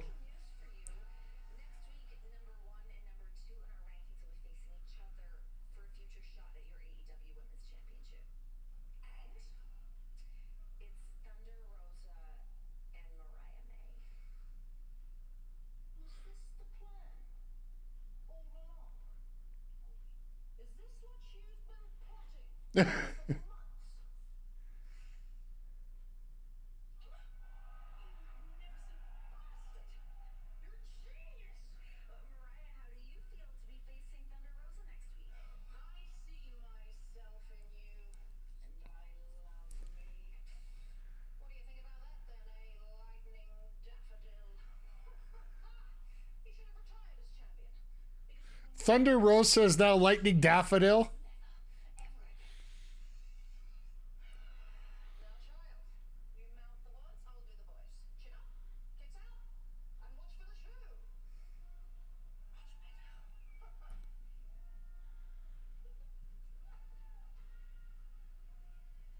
And Luther's about ready to lose his mind. So we get Thunder Rosa Mariah Main. All right. That will be a fun match to watch on Wednesday. So Wednesday's loading up again. Like, yeah, we're going to get a lot of filler here. I got a feel we're going to get an unexpected match here coming up. Like, we have to have something go on here because they're not going to give this main event half an hour, are they? Why? Why? Why in the bloody blue hell are we getting Jericho calling out Hook?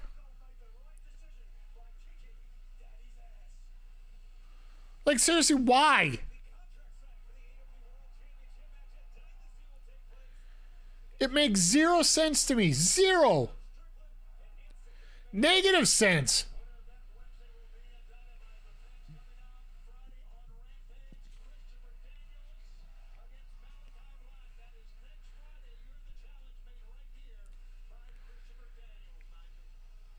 Yeah, I really am. I'm starting to wonder. Oh, here we go.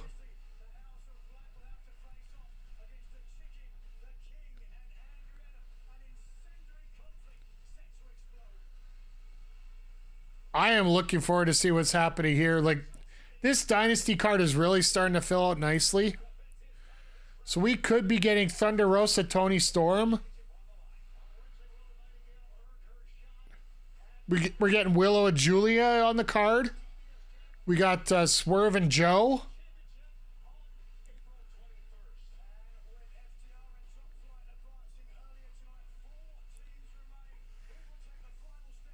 I wonder how quickly they could change that graphic.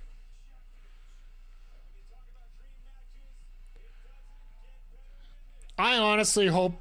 I know it won't happen, but I'd love to see Ospreay Danielson main event that card. Because to me, in many ways, that would be like the Rock Hogan matchup that we had to deal with before at WrestleMania 18.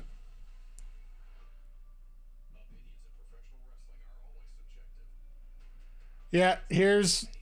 Can you tell this is all about filler now? Because Collision is always talking about how they're the home of wrestling and non-stop action.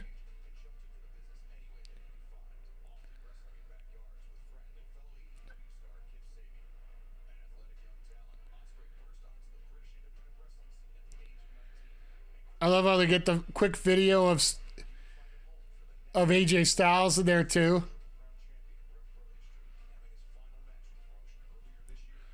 If you guys haven't had a chance to watch that Michael Oku Rev Pro match with Ospreay, find yourself a way to get it. Because it's very rare when a quote-unquote indie can produce what people are considering a match of the year.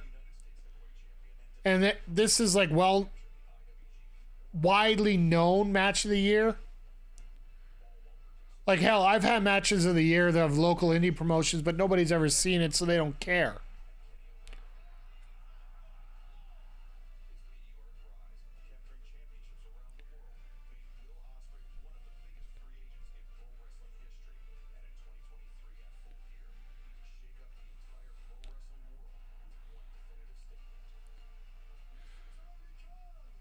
I just had this thought run through my head, guys, and let me know what you think.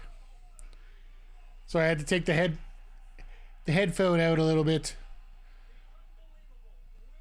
What do you think about having Ospreay, Omega, and Ibushi taking on the Jacksons and Okada? That could be an elite battle that would be absolutely insane.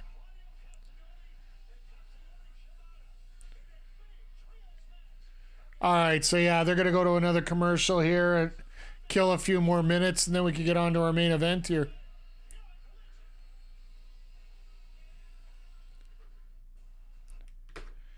Yeah, it sucks for Ricky Starks. That had to be...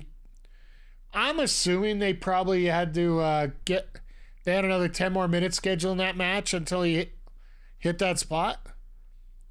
But when it comes to, I hate to say it. I really do. But the Martin brothers just seem to be cursed, whether it's themselves or someone else. And the fact that Ricky's probably going to be out long term again. Let's hope not. Like, I don't want to wish the worst on anybody, but coming off injuries, then getting injured right as soon as you come back, to me, that just, not good.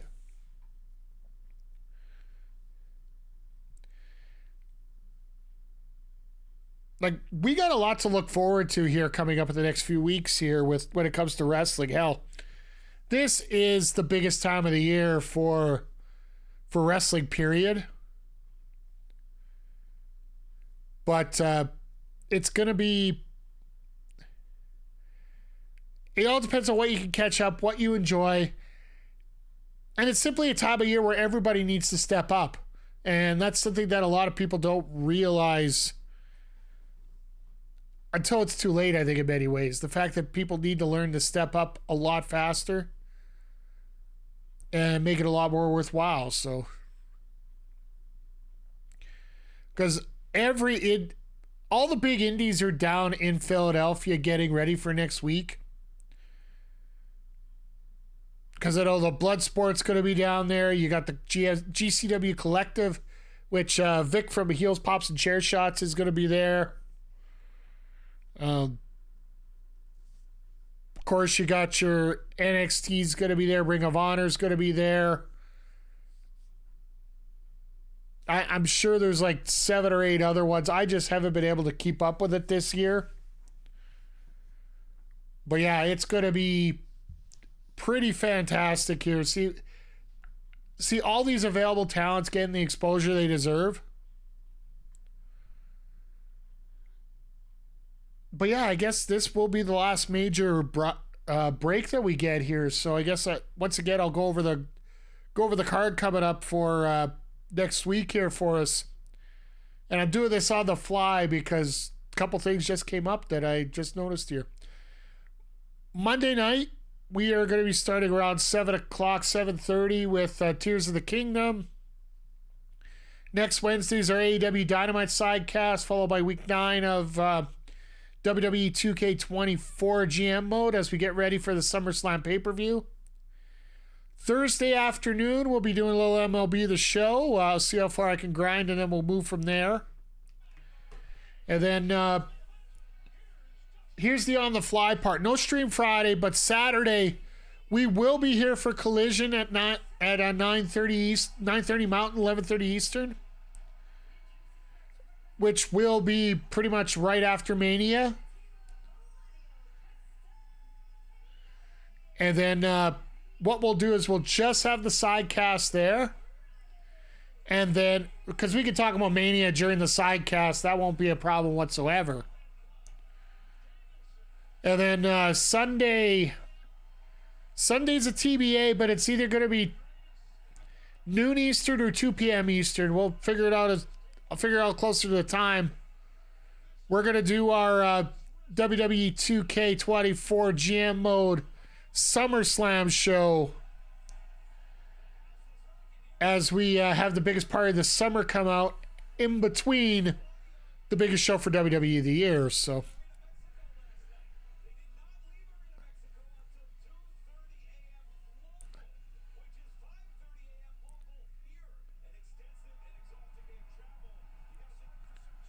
yeah, Danielson's been doing a lot of work in CMLL as well as Moxley, who isn't. Moxley's been trying to take some time off, yet he's been working CMLL a lot.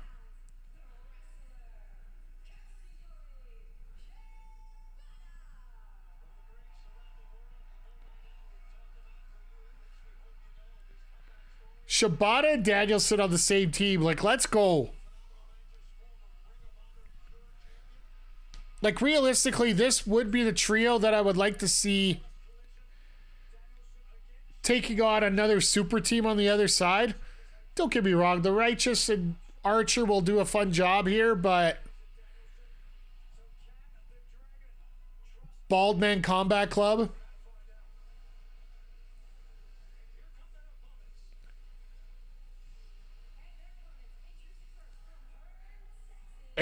Everybody dies.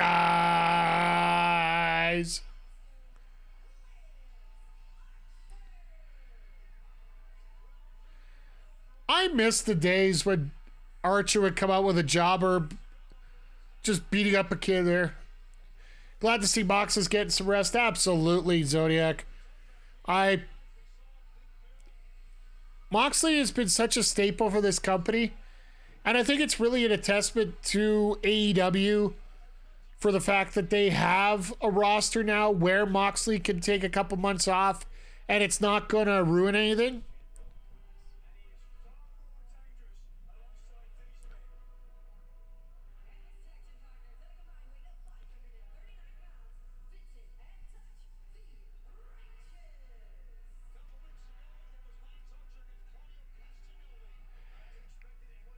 And I love seeing the fact that the Righteous are getting a little main roster viewing here tonight, even if it is on Collision here.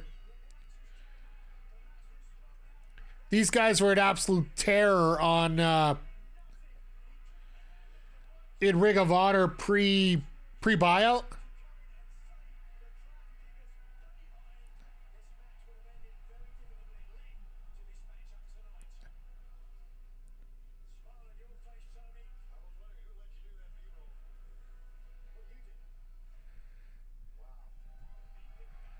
I love the entrance and I love the gimmick for these guys.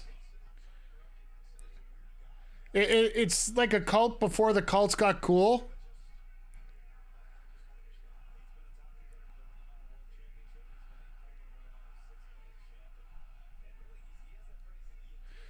And this crowd is all over Shibata right now. This is awesome.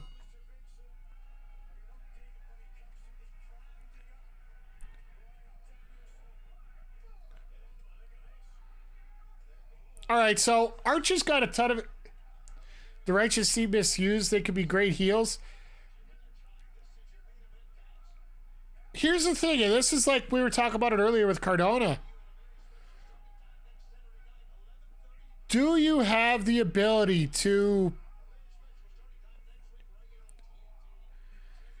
Do you have the ability to have the Righteous get enough airtime to work properly? Because I think the Righteous gimmick on AEW TV, they would have to do a lot to get themselves over. They have all the time in the world. Like, AEW has like 2 months in between pay-per-views, which is lots of time.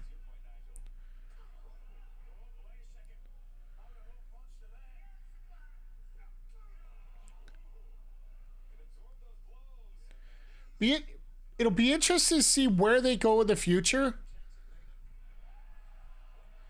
If they could be a little more consistent on the Collision roster, I would love to see it. I would have loved to see them as part of the tag tournament, but they're just not there yet, right?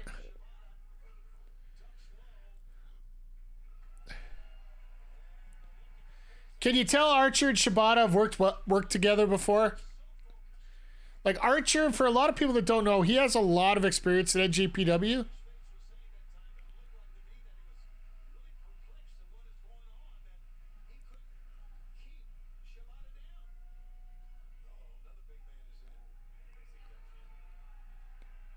And I love that Riccaboni is here. So he can put over the Righteous just fine.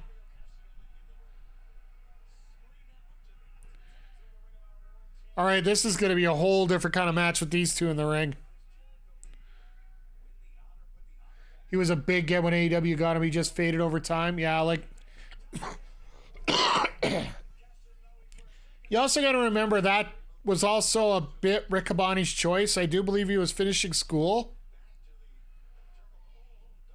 Like, I think he was doing some postgraduate university courses. So working just ROH was somewhat perfect for him. And also it faded with the fact that they hired Kevin Kelly.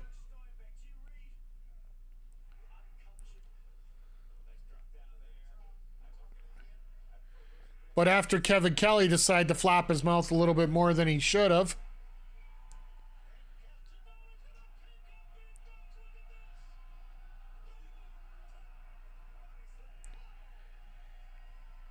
I honestly feel that Riccaboni is probably going to get a lot more time on our Collision airwaves right now. Because that's pretty much what everybody wanted to begin with, right?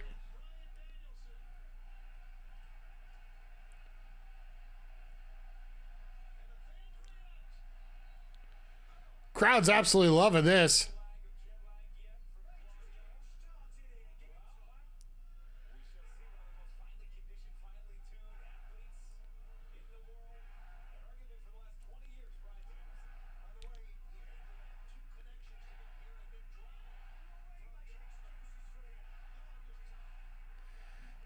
I love that McGuinness has non-stop complaints for Danielson.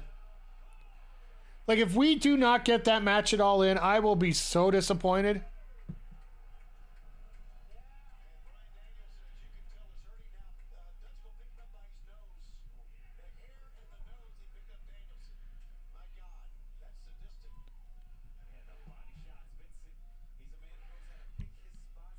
Sorry, just had to check side quick on the old X machine here.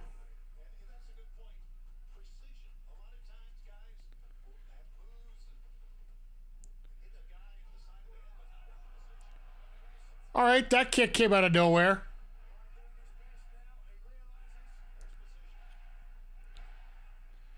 Like, the thing about Vinny, and a lot of people don't realize this, he was one of those that had the world title.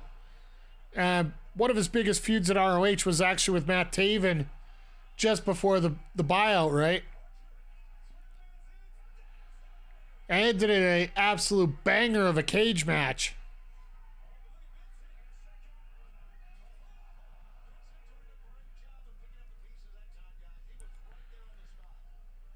Vincent with a great interception there.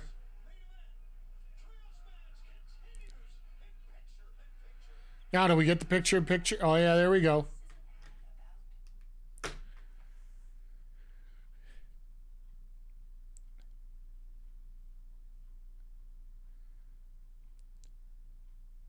Danielson, being able to take... For all the stuff he did in Mexico, and now he's just taken 3 connecting flights to get here, plus driving. It almost feels like he's doing the entire indie circuit right now.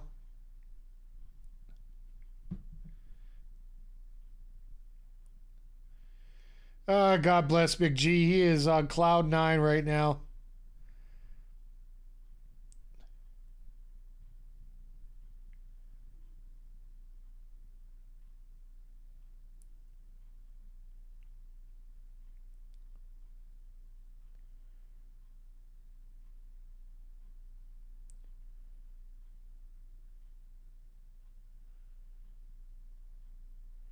Oh. So Sean Ross Sapp just brought up something interesting about Cardona.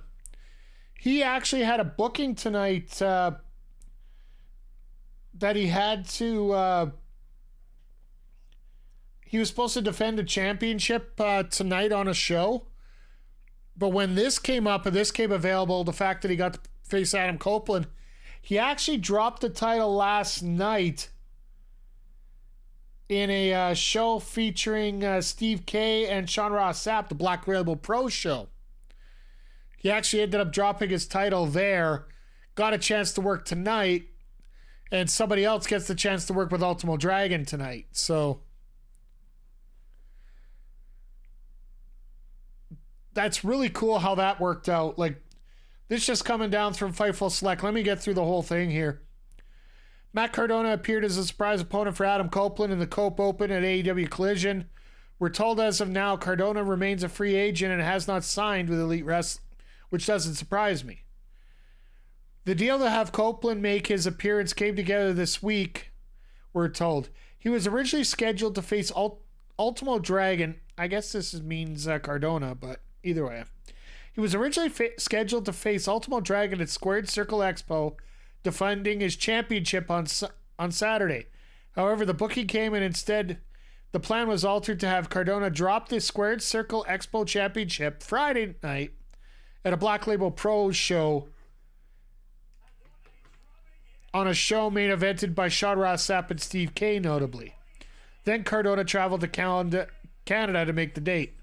Cardona's told us recently there hadn't been much of a relationship or interaction with AEW since its initial appearance years ago.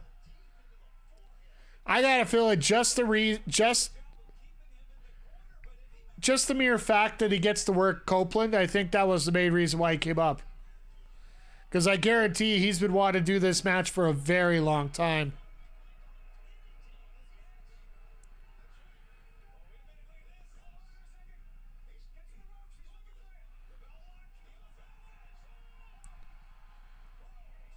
Yeah, that lasted all about 3 seconds, that LaBelle lock.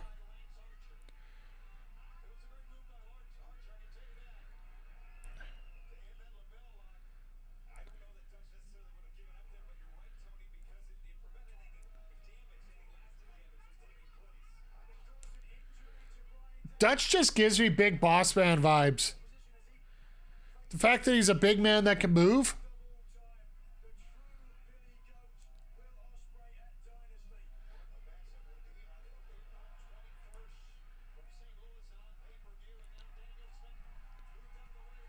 This crowd is fired up big time right now.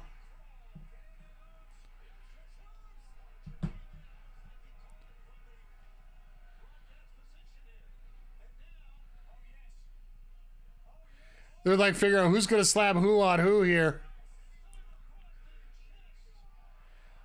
Oh, they're going to do it to each other. That's better.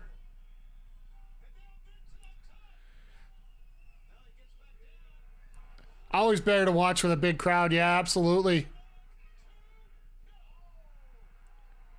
A big loud crowd. I really wish that AEW would mic their crowds better.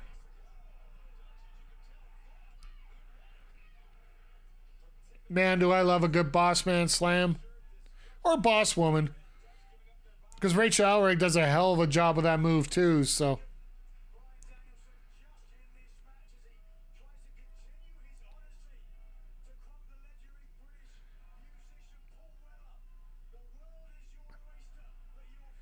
You're using Paul Weller as an example here, Nigel.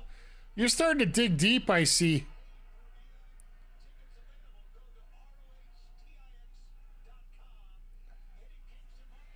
That pay-per-view on Friday night is going to be something worth checking out if you have the time. Because you got Kingston and Briscoe, and you got Sheeta and Athena right off the bat. You got Lee Johnson and Kyle Fletcher for the TV Championship. You got Queen Aminata and Billy Starks for the Women's TV Championship, the initial crowning.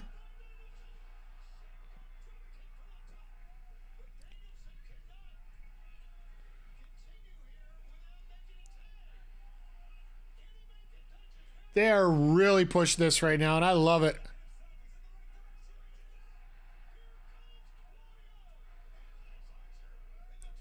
I love the fact that Claudio gets a hot tag and Archer comes in and they're like, no, we're just going to hit each other. And all I keep hearing is meat everywhere. You wouldn't think Claudio would be part of the meat division, but I could be wrong, right?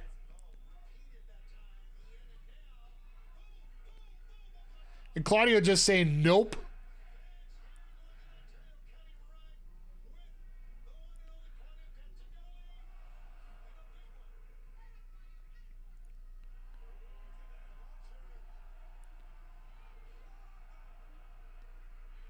Literally out of nowhere there, out of the corner.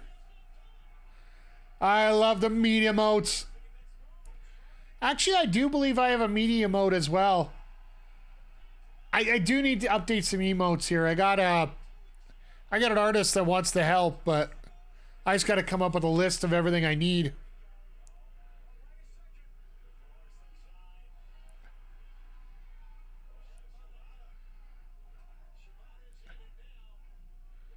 Shibata taking out Dutch.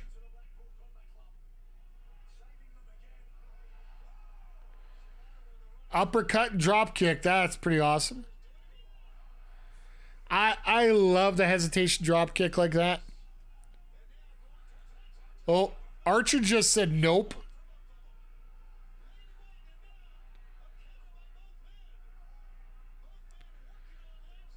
And both Shibata and Castagnoli said, yep.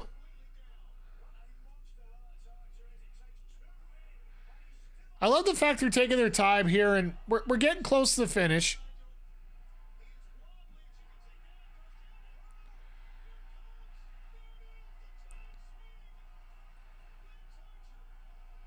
Claudio won a title with that move.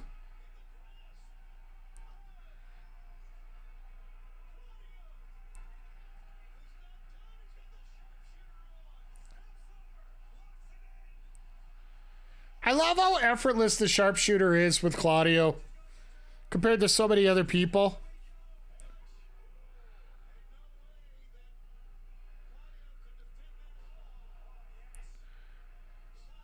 Dutch with a beautiful sidewalk slam.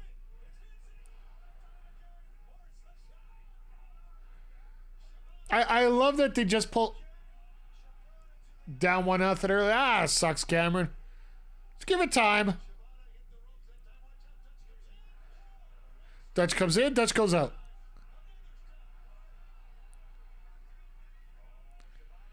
Shibata, I'd be careful for you. I think he was supposed to get booted over the top, but it didn't work out.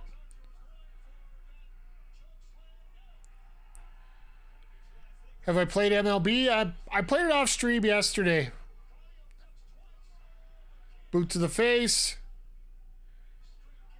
Oh, God. Please tell me Vinny gets the pin here, just to drive everybody nuts.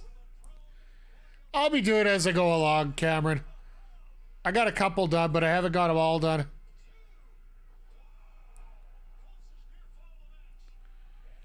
think I got 2 out of the 10 so far, so I'm glad they're looking good, sir. Oh, it's just shocking how good the power is of Castagnoli here.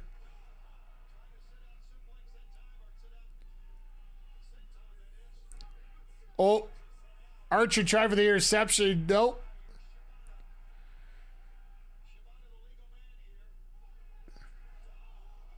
Wow. That's a shot I haven't seen in a very long time.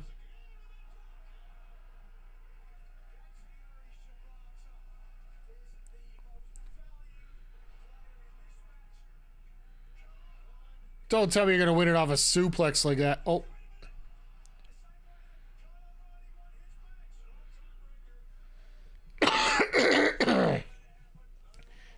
Sorry about the cough there, guys. I love the fact that McGinnis brought it up because he wanted to make sure we didn't get that as a finish. Because you don't want to finish 2 matches the same way, right?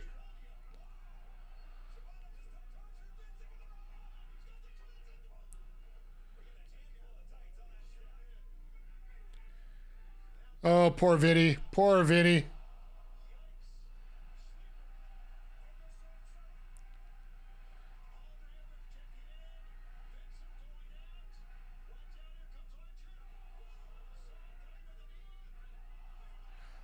And Claudio just finished that. Oh, there we go. That's it. The PK finishes it. I love how Shibata and Minoru Suzuki actually finish things the same way, where they will use the sleeper to weaken their opponent and then hit another move to finish it. With Shibata, it's the PK. With Suzuki, it's the Gotch pile driver.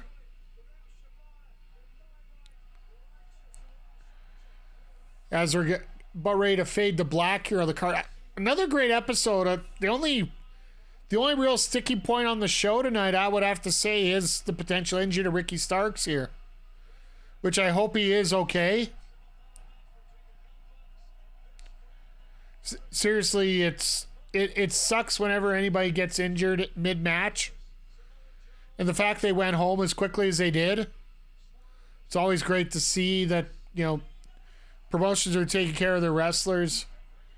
Didn't put any extra danger on anybody, so. Yeah, it was a nice collision. And yeah, thank you for stopping by here. And yeah, it's been a fun show tonight. So looking forward to Wednesday, and then next week gonna be a late one for. Hope everybody's got the coffee to go with their whiskey for watching Mania there that night. So.